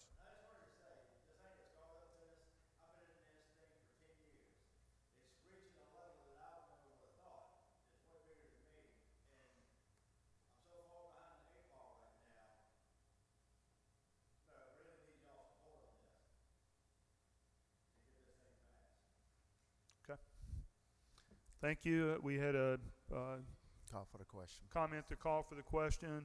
So all in favor of ordinance B, and this is to go ahead and change it, right? 200 feet. All in favor? Opposed? Motion carries, right? 4-3. 4-3.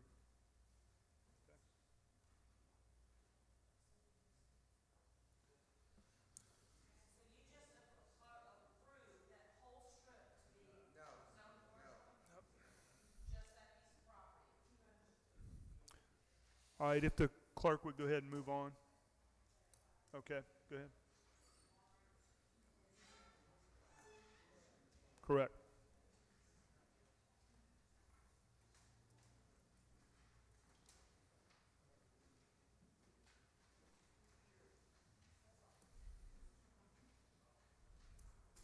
Resolution for final plat approval for the Peninsula subdivision. So moved. I'll second it. Second by Mr. Guines. Any discussion? Only discussion I have, I'm really excited about this particular development. If you haven't been out there, take a ride out there. It's some waterfront property that is gaining some speed and interest, and I think it's real good for our city to see that happening in addition to other parts of the city. Mr. Guines, you have anything? No. Anyone else? All in favor? Those opposed? Motion carries.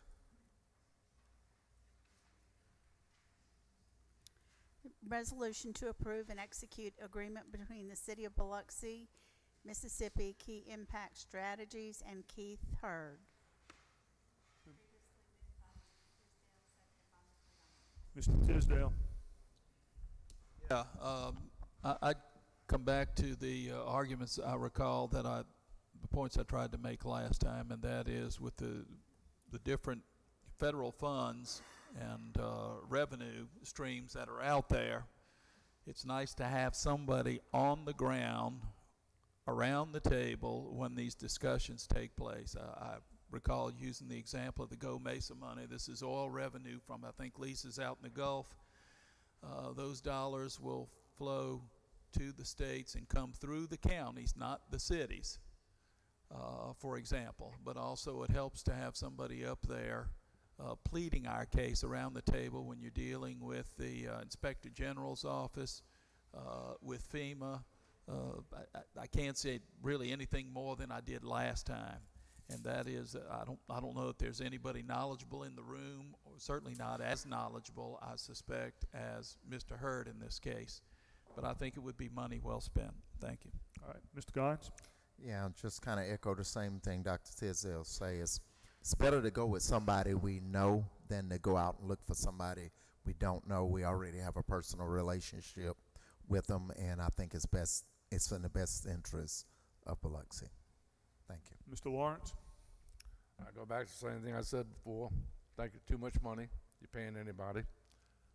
A man had just signed up in September 26th to be a lobbyist, hadn't been a lobbyist, so the man owes us $70,000. He ought to do the next 5 months for free, because he hadn't been a lobbyist anyway. And as far as the BP money, he sits there and states that he's up there with meet with Cliff Kirkland. So why don't we just run Cliff up there? He already works for the city. If he got to meet with Cliff to get this done, what he stated, then so what are we paying him for? So I have the same problem. $10,000 a month, way too much money. $120,000 a year, it's just another group of money we're throwing away, to me. All right, Mr. Barrett. I agree that we'd need someone at the table to go after these funds, BP, Go Mesa, and lots of national things as well for the city. Last week, I believe I tabled this because there were some questions, and it's my understanding that all that has been resolved. Is that correct? That's correct. You know, the questions were related to the licensure or fines related to key impact strategies with the Secretary of State. That has been resolved, and I think Keith has went to the extra steps of clearing up everything, and I had conversations with the Secretary of State, and subsequent to that, there are no issues. So I was informed that this kind of thing happens every day, and that really didn't need to pay a fine, but he paid the fine. Okay, so the fine was paid, and one of the things that's very important to me, we just went through this budget deal, and the city doesn't have the money to do some of these projects unless we take out a major bond. And even taking out that bond, there's still a lot of projects. And just case in point, I have 6 acres that was just rehabbed in Eagle Point for a park. Unless we get some kind of grant or something like that, that park's not going to happen. And so this is something that's important to me. I think that we've satisfied, or y'all have satisfied everything that we've asked for. So at this point, I will support this. Thank you, Mr. Barrett. There being no other comments, we'll go ahead and call. Yeah. Do we? Okay. So, Mr. Deming, you got something you want to talk about? My position is probably still the same. I am happy that he did. The mayor reported to me that he did pay his penalties, and we talked to the Secretary of State's Department, and we're not in any jeopardy by any means. Absolutely not. Right. I still stick my earlier position, but it's glad to know that everything's been taken care of. All right. Thank you, Mr. Deming. All in favor? Those opposed? Motion carries 5-2.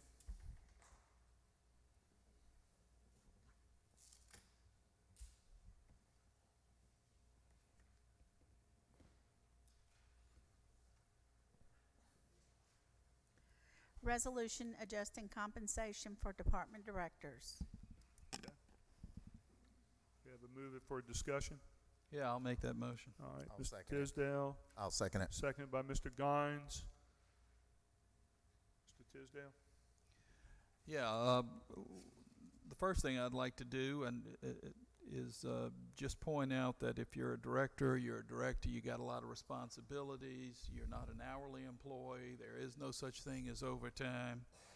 And I'm looking at the resolution, and there are 3 directors: Public Works, Parks and Recreation, and Engineering. And 2 of those for a salary of $80,000, and 1 is for a salary of $77,000. But personally, I just feel like can we not afford $3,000 for Parks and Recreation to make all of those salaries $80,000? I mean, not all the directors are listed here, and I'm assuming the other directors are $80,000 or in that neighborhood. And I just I don't know if somebody's trying to make a point. I don't think so. I just think it's very petty if we're going to pay all our directors at least $80,000 except 1. And you can look and try and justify, with equivalency, if you will, or comparatively. But the fact of the matter is, I don't see any of the other directors saying, "Man, Parks and Recreation, that's the job to have. I want to be the director of that department." Now, I want to make it clear, I didn't have a conversation with the director of Parks and Recreation until just before this council meeting started. And what I said was, I think you should be paid what the other directors that are up for promotion are paid. And I just think it's the fair thing to do. The nature of each of these directors' jobs is different. They all come with their own unique headaches and a lot of common headaches. And that's all. I just wanted to express myself clearly that we should be paying all these directors here, including in this resolution, the 3 of them, at that same rate, $80,000. Is that a motion, Dr. Tisdale? I'll make that a motion if I'll that's go ahead and there's second a second. it if you're gonna make the motion. If the chair will entertain a motion. Or an amendment.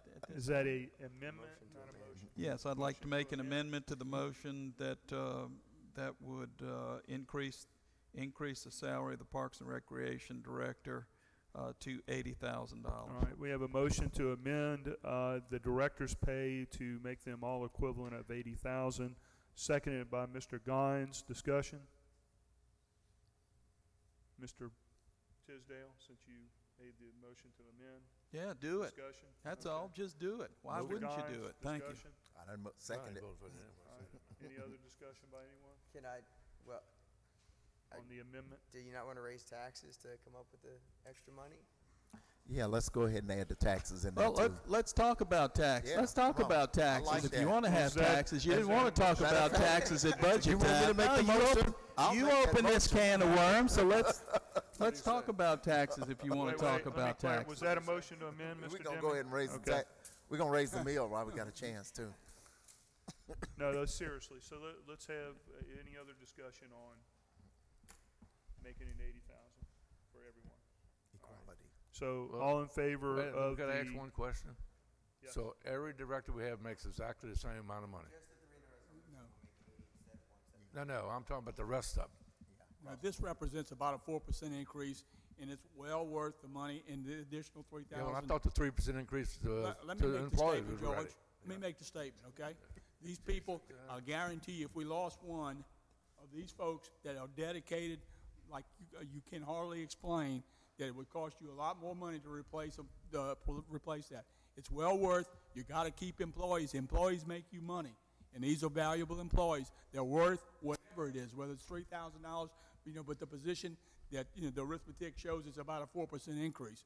They're deserving of it, and that's my position. I think our budget can handle that, the difference, and of course we could handle what we propose. So I encourage you to support this. How come we didn't bring this up at budget hearings? We'll vote on the. We talked about things, but this is Yeah, our we talked about proposition. a lot of stuff. Yeah, we did talk a lot about a lot of stuff, and you talked a lot about a lot of A lot of stuff, So yeah. right now, this is the deal. We passed the budget. Well, listen we to asking you, Jeff no, right. wait a minute. We asking for you to consider this increase, which is deserved. Period. I asked the deal till we give the 3% raise to all the employees too. No, So and we couldn't afford that. right, you can't afford that. It's $1.2 million. You're wasting $1.5 million right We're now. not wasting anything. Yeah, you are. All right. Not them. I'm talking about the other stuff. So yeah, that's my problem with the whole system. Can we call for the question? All right. All in favor of the motion to amend the resolution? All opposed? 6-1. It passes. Now we'll vote on the resolution as amended. All right. So all in favor? There's Go ahead. discussion. What? Discussion? We just got to Tisdale. All right. I hate to say this, but George is right in a sense. Jesus. I know. George may want to rethink his position now. I know I'm going to regret saying that. Look, I think Christy, I think Debbie, Sherry, I think Billy, I think every one of our directors does a great job. I don't know how, and when you said there are employees and we have to take care of them because we don't want to lose them, I don't want to look at the distinction between hourly and salary because I face the people hourly as well. And those people, we fight for them as well. And I just can't look at them and justify giving the people at the top a raise when we can't provide for them anymore. Absolutely. I think if you look back at the 5% across the board, and certain directors were not part of that thing back in 2015 or 16 when we did that. This is a way, and again, we were moving thousands of dollars around in the budget cycle this last go around with revenue, trying to balance revenues and expenses, and that's pretty much to kind of address what George. This was considered to get these people back to a comparable scale with the rest of the cities around here. So we could have taken the position, but again, every iteration was cut this, increase that, and so that's one of the reasons why I'm kind of responsive to George. But it is something. Again, I didn't say we're worried about losing anybody, but we want to make sure that everybody is engaged and sees the value in terms of compensation. Not just these three directors, but everybody that works for us. And I think everybody's treated fairly, and this is just something I think that we need to address.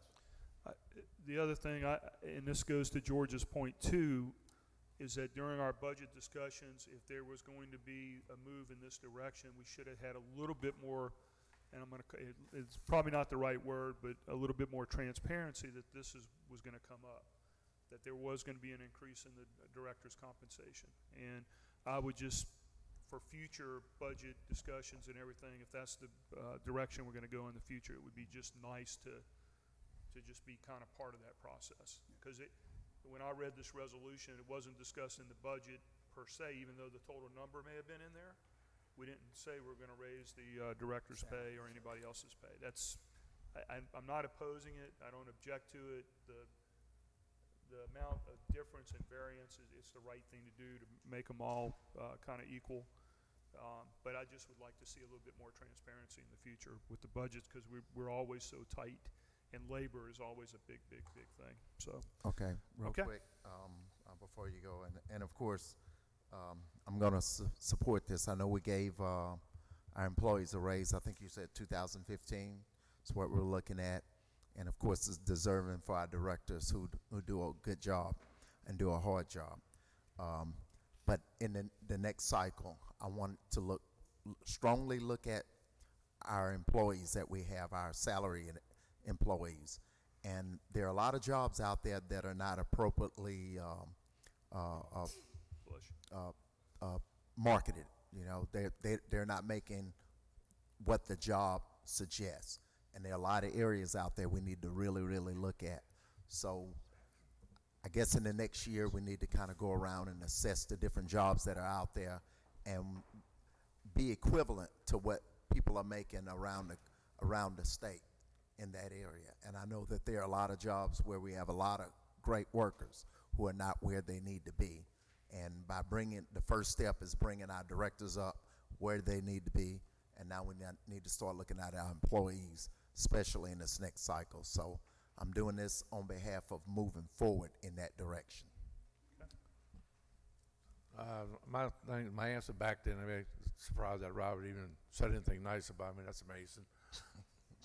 But my problem is you give somebody making $32,000 a year 3% raise is nothing. When you're making $60,000 and $70,000, you get 3% raise. It's a lot of money. It's a big difference, and that's where he's halfway right. There's people digging the dishes, so we don't care if they all quit. They ain't making enough money, so anybody digging them dishes, they can quit, and we'll just replace them with somebody else. You know, my problem is we're not taking care of the people that do a lot of the work. And all these jobs are not created the same. Parks and Recreation, the police department, the fire department, they're all different type jobs. Each one of them are different. That's why there was different steps in salary. They are not the same type jobs. So I always had a problem with that. Not that they don't work hard. What they all do, they do things different. And they run different departments. How many people they got in the fire department? 170? How many people they got in the police department? 170? How many people they got in parks? 30? I don't know. How many you got, Sherry? All right. It is a big difference in job. And the reason they were different in pay, because they were different directed to different things. So they all can't just be equal. I never thought that. So you're adjusting some of them up, but that's just my take. And no, you definitely need to look at doing something. Keep talking about 4 years ago to give them a 5% raise. Employees ain't got any raise since then. You know, I tried to do that with the insurance to see if you could help out the employees by dropping the copay in that. But everything is different. Everybody's not the same. Everybody's not equal. We all do different things, you know? But that's my thing. I can't support it because that's the reason. I like to do something for all the employees. Anybody? Anybody else? No, I think we need to call for the question. All right. All in favor? Those opposed? I stayed in the room. All right. Motion carries. I don't leave. Mr. Deming was not present.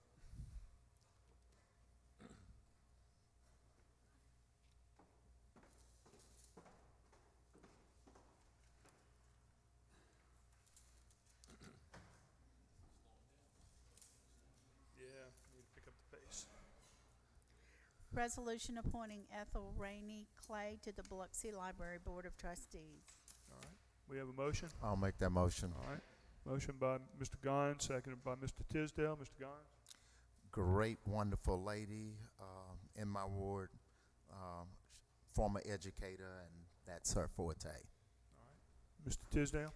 Yeah, Ms. Clay's excellent, excellent person, and taught for a number of years in the school district. I think she's an excellent choice. Thank you. Okay, great. Any other comments?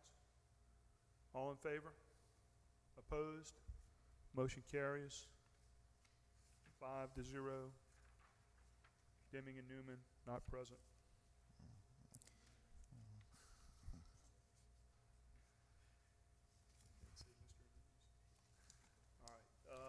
All right. Need a motion for the consent agenda. I'll make that motion. All right. Mr. Gines, Mr. Tisdale. Discussion. Mr. Gines. Nope, I don't see Mr. any. I Tisdale. don't have any issues. Mr. Lawrence. Yeah. Oh, okay. Trying to get us That's all out of right. here. Let's see, on item G deals with the Donald Snyder Center roof. Are they going to patch part of that, or are they replacing the entire roof?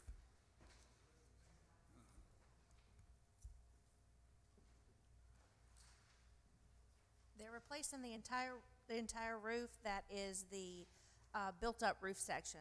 So the metal roofs are not going to be replaced that are on the front, but the rest of the flat roof will be replaced. Okay. Also on item H, this deals with just compensation, and I'm thinking typically we have a list of those. I mean, we have a list of the properties, but Did usually y'all we have a list of those properties. Katie, So yeah, we need to have copies of that so we'll know exactly what we're approving. Yes. Thank you. They have a list of them, Paul, they just don't have any amount. They have a list of them. That's correct. They're listed but- on the resolution. But The person, the property. Katie's going to get the list that that has is, the- but yeah. we get to determine if that's just or not and authorize the mayor. So I'd like to know what we're paying for these properties. Absolutely.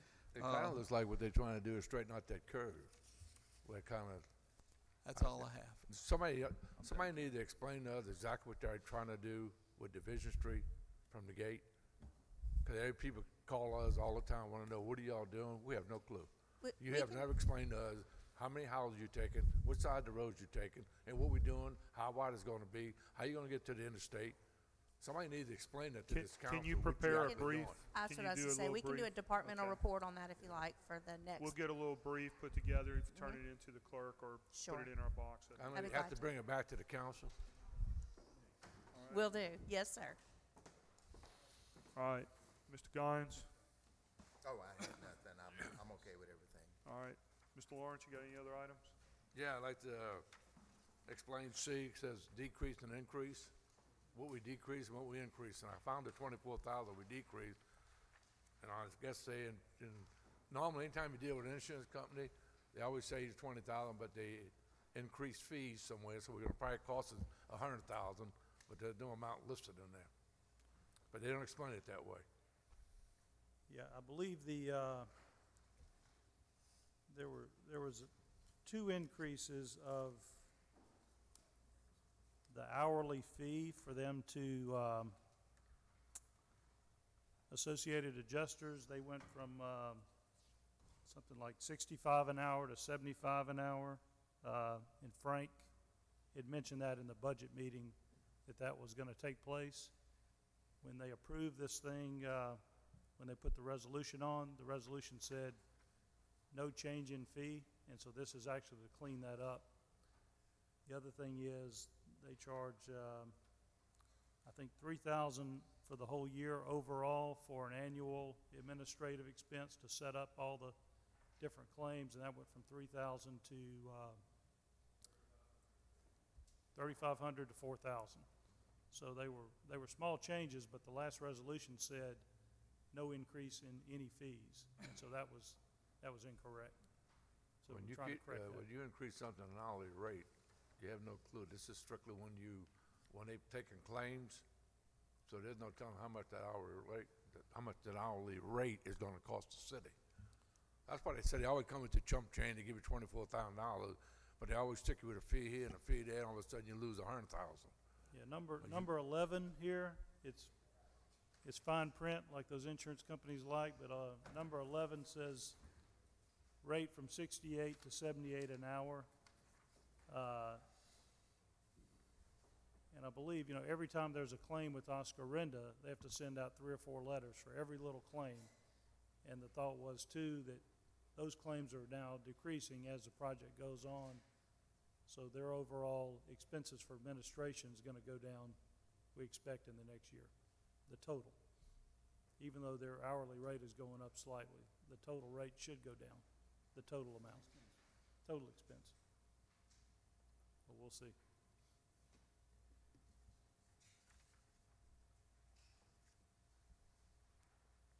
My turn. Still. On F, this is that, the money for your Hurricane Nate, what we put out, we have not received this money.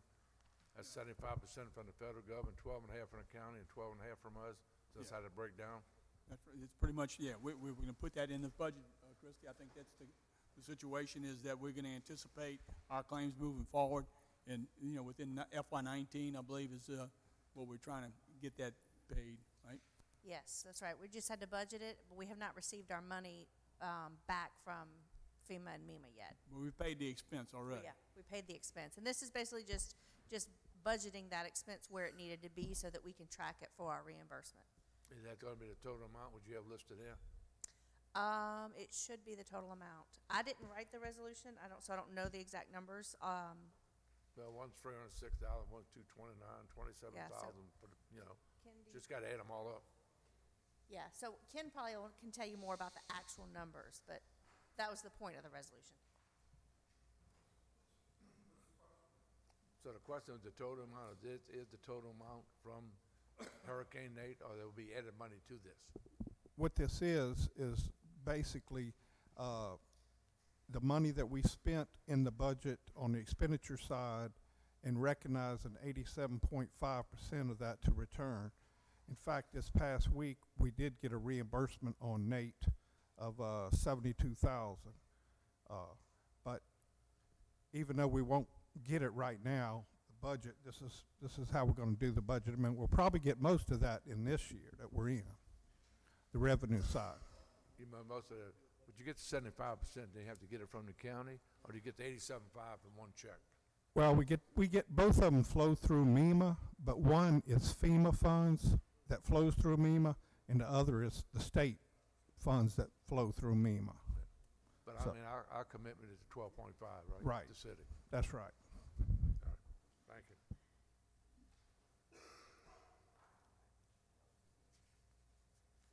We already talked about H.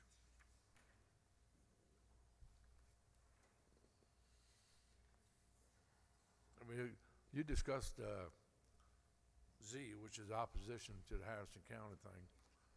So we're going to send that letter to who?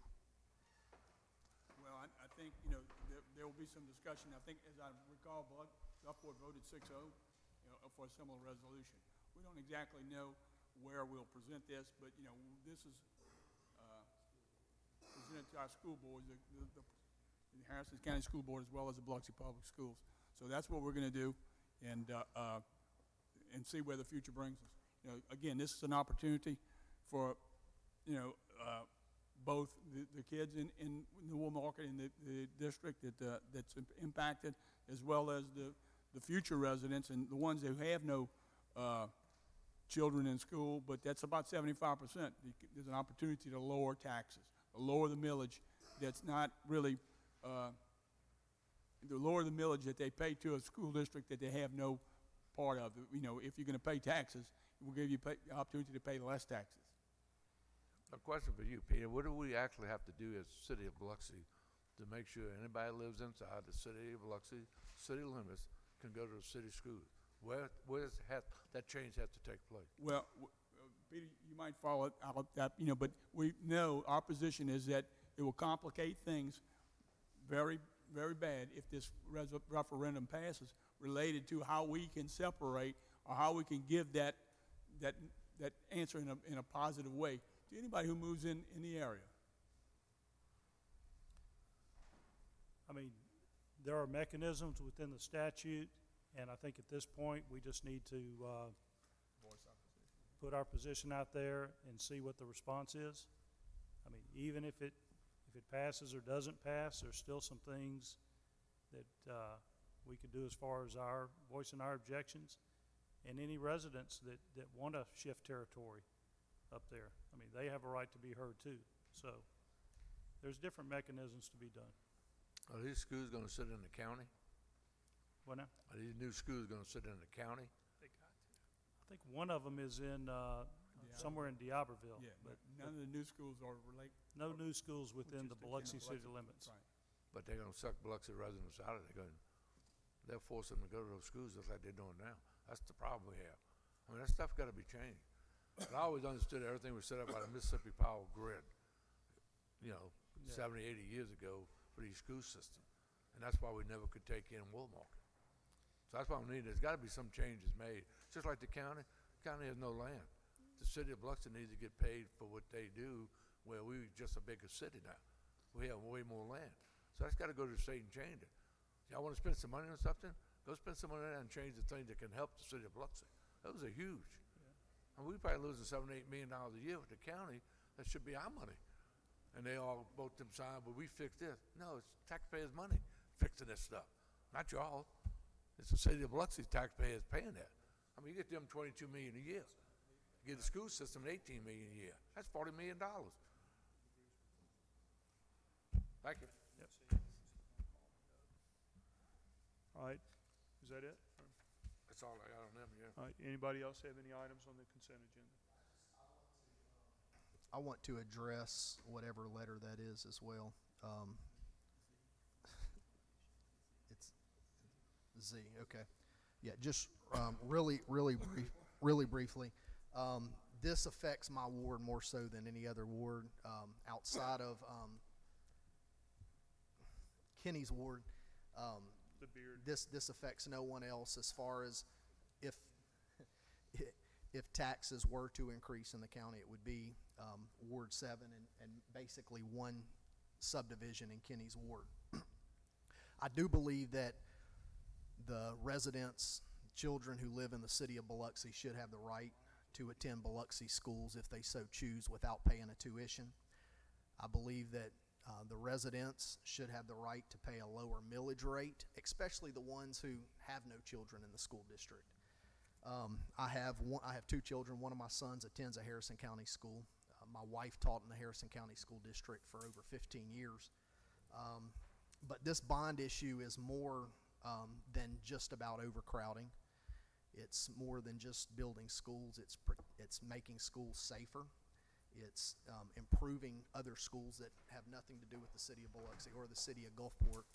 And so while I do support us making the move to do what we can do to make it possible for the people who are residents of Biloxi to attend the Biloxi schools, I'm going to abstain from voting on this particular item because I don't want it to be said that I oppose furthering making things better for the education of others that isn't in the city of Biloxi and this doesn't affect. And so I'm going to abstain from voting on this, and I do want to make it clear, I would like to see us make it possible for the people who are in the city of Biloxi to attend city schools. However, I'm not going to support the resolution because I don't want to oppose helping other students throughout the county. So. Mr. Tisdale. Yeah, I noticed in that same resolution, this is item Z again on the Harrison County School Board referendum. It says the Biloxi schools millage currently is 12.5 mils less than Harrison County. So if I've got a $200,000 house, that's a chunk of money a year. And if memory serves me right, roughly in the general population, about 1 out of 5 residents has a connection to the school district, whether it's a child or a grandchild. I suspect a number of people out in the Woolmarket area who may not have kids in school, retirees, might like an opportunity to see their taxes perhaps lowered by 12 mils or so. Again, that's a chunk of change. And I'm assuming that you want to lower taxes now, Doc? I'm on record for lowering everybody's taxes except Robert's. But I would assume when you said it gets complicated, if this referendum is approved, then at some point, if we're looking to work this out, now how are you going to apportion that new debt? And are those folks in the Wool Market area, if those residents become part of the Biloxi School District, I'm assuming they're still going to be dinged for that debt, Well, since they voted on it at the time. So, and I know this is a future question for attorneys to work on and everything, but anyway, I just wanted to point that out. 12 mills, that's a chunk. Thank you. You're welcome.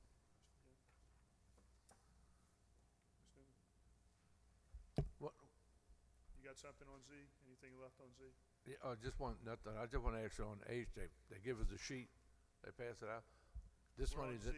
We're still on Z because I got something to right. finish. I want to go back to this question on age. Okay. Listen, I love listening to my colleagues. Great points by Mr. Barrett, Mr. Tisdale, as always. But it boils down to, again, your motto, I am Biloxi, we are Biloxi. And I think it just resonates with those families that should be the path, in my opinion. If there is no path, if that isn't the right path, then you look at maybe what's proposed, but it just came up suddenly, in my opinion, about the county going forward with this bond issue. And I think a pause, the world don't go away if it doesn't happen this year on a referendum, but everybody has a chance to kind of chime in on what is the best path to choose. And we're dealing with our families, our kids, our grandkids, futures, and what our identity is. And I think that is important. Okay, Mr. Lawrence, you wanted to revisit. Yeah, since they passed this sheet out, I know y'all always keep saying it's supposed to be $30 million to do this gate. Have we received any money from anybody to pay all these bills? Yeah. How much money we actually received? All these people supposed to be paying us. Inside the gate, I think, you might give a comment, and we got some more to come. So. Yeah, that's right. We have more to come. Ken, you have to correct me. One section, either inside or outside, we already have the cash in the bank. The other section, we are submitting quarterly reimbursements to the state, and we are getting that money back. I don't know off the top of my head how much money we've gotten back. Inside and out. Inside is quarterly. So inside the gate is what we get back quarterly. Outside the gate, we've got the cash in the bank right now for that. I think we received about $10 million. Is that correct? So how much we have 10 million total? There's $5 million to go, and maybe a little bit more of that based on contingencies. So 5 to 7.5 million to finish the whole job.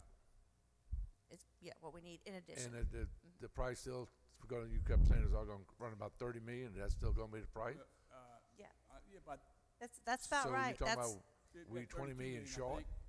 No, we're 5 to 7 million short total. Not short. We haven't received that 5. That's right.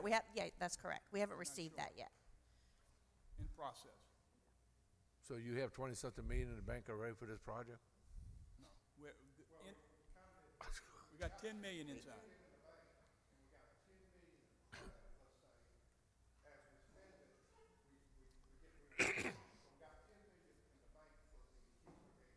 Outside the gate.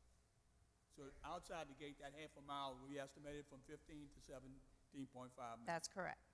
Yeah, That was estimated. Something else you need to bring up, because the taxpayer is going to be stuck with this bill if you don't get any more money. Well, it always goes back to the taxpayer. They pay for everything. We were promised in a number of areas, the governor, from the U.S. or the Washington and so forth, that this is important. MDA and some of these other folks said, don't worry about your money, you'll get your money. So right now, the money we have is 10 million for outside that gate. We're worried about the next 5. We have commitments. We were expecting at least 5 million out of the last legislative session. I think we're going to get that, plus whatever difference in a number of ways, from transportation or whomever. And we got that lobbyist working on our behalf for that, too. That's right. A lot of people working on it. So. Yeah, the lobbyist used to have a lot of stroke with Senator Cochran. He don't have that stroke anymore. That's the problem. He lost a lot of juice when he lost Cochran. He lost a lot of juice. Yeah. Okay. All right. Any other items? All right. We'll go ahead and vote on the consent agenda, and then we'll get the exceptions after we've approved the consent agenda. All in favor of the consent agenda? Those opposed? Motion carries. Now we'll go with the exceptions. Mr. Lawrence? None. Okay, Mr. Gines? Ms. Newman? All right. H for Mr. Deming? All right, for Mr. Tisdale, Mr. Barrett? All right, and I have none. All right, what else we got? What is it? Code enforcement hearings, go ahead and proceed, Mr. Creel, when you're ready.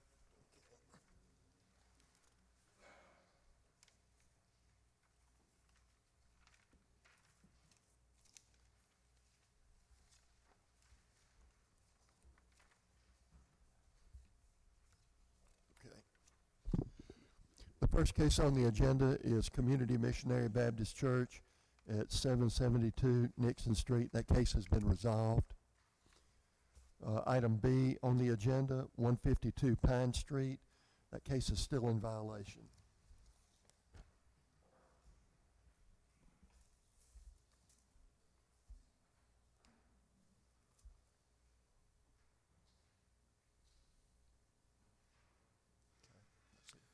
Okay, is there anyone here to speak on behalf of Theo on Doan at 152 Pine Street? There being none, this case is closed.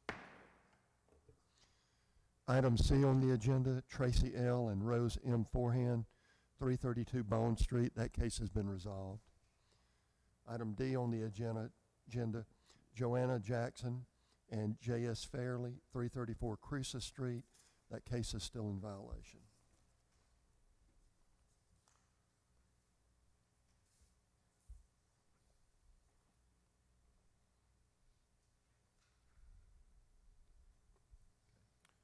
Okay, is there anyone here to speak on behalf of Joanna Jackson and J.S. Fairley, 334 Cruces Street? There being no one, this case is closed.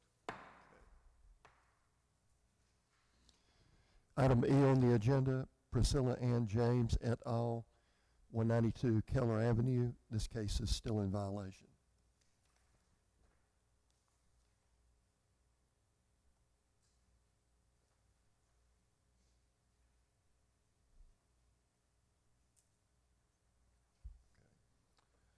Anyone here to speak on behalf of Priscilla Ann James et al., 132 or 192 Keller Avenue?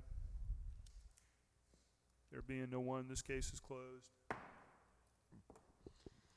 Item F on the agenda, Peter A. and Pamela Joy Morrison, 13041 Lorraine Road. This case is still in violation.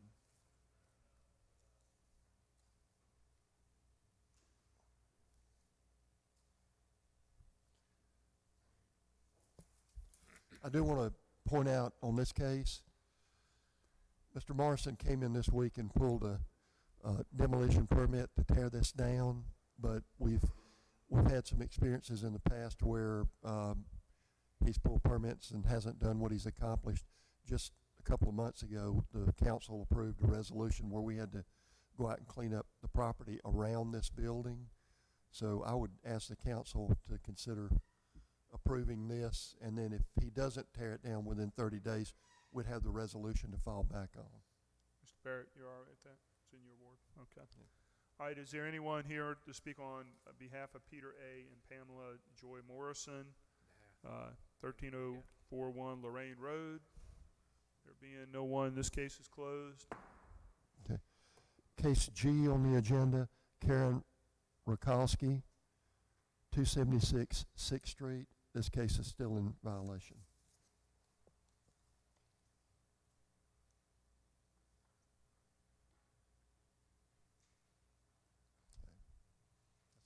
Okay. Is anyone here to speak on behalf of Karen S. Rakowski et al. On 6th Street? There being no one, this case is closed. Move on to the routine agenda. Do we have a motion? I'll second it. All right, Mr. Barrett and Mr. Tisdale. Mr. Barrett? Mr. Tisdale, comments? Mr. Lawrence?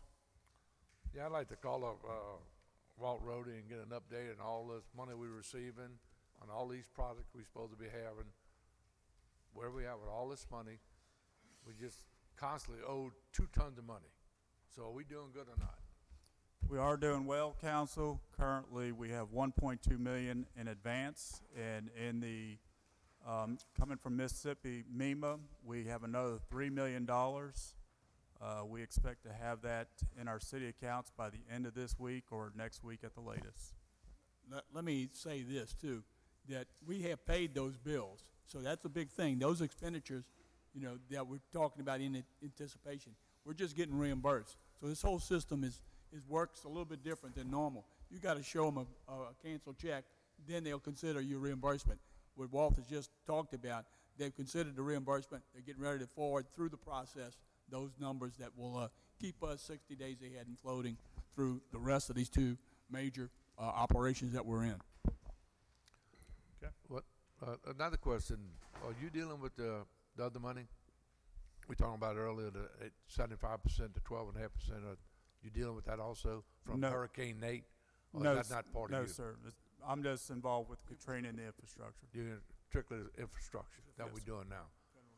So that other was handled by the city? Yeah. Okay. So we have $1.2 million in, and we have $3 million coming, you said? Yes, sir. And where we at in line for everything else? Are we in order to just create the money, keep the money flowing? We're not behind Oscar Renta. We're not behind. No. They just work bad. So I just want to make sure we're paying them. I know they don't work. We are paying them. We're paying them one time a month, just like we do Hemp Hill and everybody else. And then that 1 month, we've got to have sufficient cash flow to keep that going. So hopefully the timing of everything keeps us 60 days ahead. So once a month, we ask you to pay this claim, whether it's Oscar Renta or Hemp Hill or whomever. So that's how the process works. Well, you got to pay it first, then go ask. And it takes a cycle. That's why I'm just making sure that we always got the money coming back. Yep. Now, Oscar Renta, they still billing $1.5 million or less? I'm not sure what the last. We'll be on this next council docket. Will be around 1.2 million. So they're still not working anybody? They're- I mean, you all told us before, both of y'all, it took about $3 million to work 185 people. So that ain't working half the people. That's why they're so slow. Correct? You got to be billing more than $1.2 million. To finish in a timely manner. Is that not true? What is $1.2 million here? How many is that, about 85 people? Production-wise, 119 as of October 2nd. Not including their office staff, truck drivers, concrete plant people. We look at the people putting pipes in the ground. So production-wise, there's 119 as of October 2nd. Do you think they're doing better than they were? I know she's not going to come to the meeting, so. I think the relationship is a little bit better between the city and Oscar Renda. We will not complete it before the January 2nd, 2019 scheduled contract date based on their monthly progress. Well, let me jump in just a minute. A couple of points. We're encouraged by the number of subs and some of the subcontractors that they passed a lot of their load on. And Jimmy Lane being one of them. And he's working some significant project. He knows how to lay deep sewer. And you know, the thing about it is, they've explained to me, whether you're 6 foot down or 24 foot down, you get still paid the same amount of money, but it takes a lot more work to get billed for it. So there's a lot of complications in how this thing process happens. We're kind of distorted in that last surface coat, the binding coat is laid a lot of places. You know, Warren Paving is the one who's contracted to do this. And when they get the go-ahead to go pave it, that will be a lot of money in a chunk, but it will go fast. And, you know, that's when you sweep up and say this deal's over with. So we're encouraged. I'm encouraged about since 2016, since we had to bite this bullet, and we're again, and thanks to Walt and his crew and these people that we put together in order to handle the complicated components of this job, as well as Neil Schaefer and some of the inspectors that go on. They've done a great job, in my opinion. And you know, it's the way the system works, and I think we're in a position in a few months to pay the rest of that mark, that $11 million that we were catching up, having to catch up people, vendors that were 120 days old. So I think the progress, to answer your question, I'm satisfied with the progress and the outlook on how we get home. We're not home yet, and I can't tell you what date we'll be home, but we're doing a decent job. Thank you, Mayor. Thank you, Mr. Lawrence. All in favor of the routine agenda? Those opposed? Now we'll entertain a motion with notation of a very happy birthday to Councilman Gines to recess.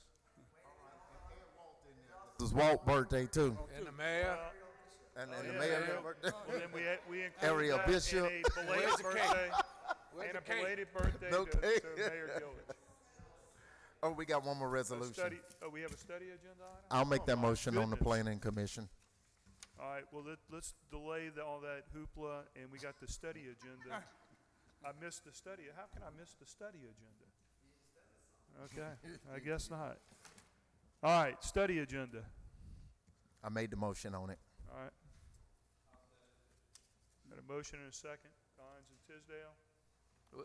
What are you doing here? What are you studying? All in favor? Let's just ask the question, what are we studying? What'd you come up with now, Paul? What is this? Study what? What are you talking about? First of all, it's not going to raise your taxes.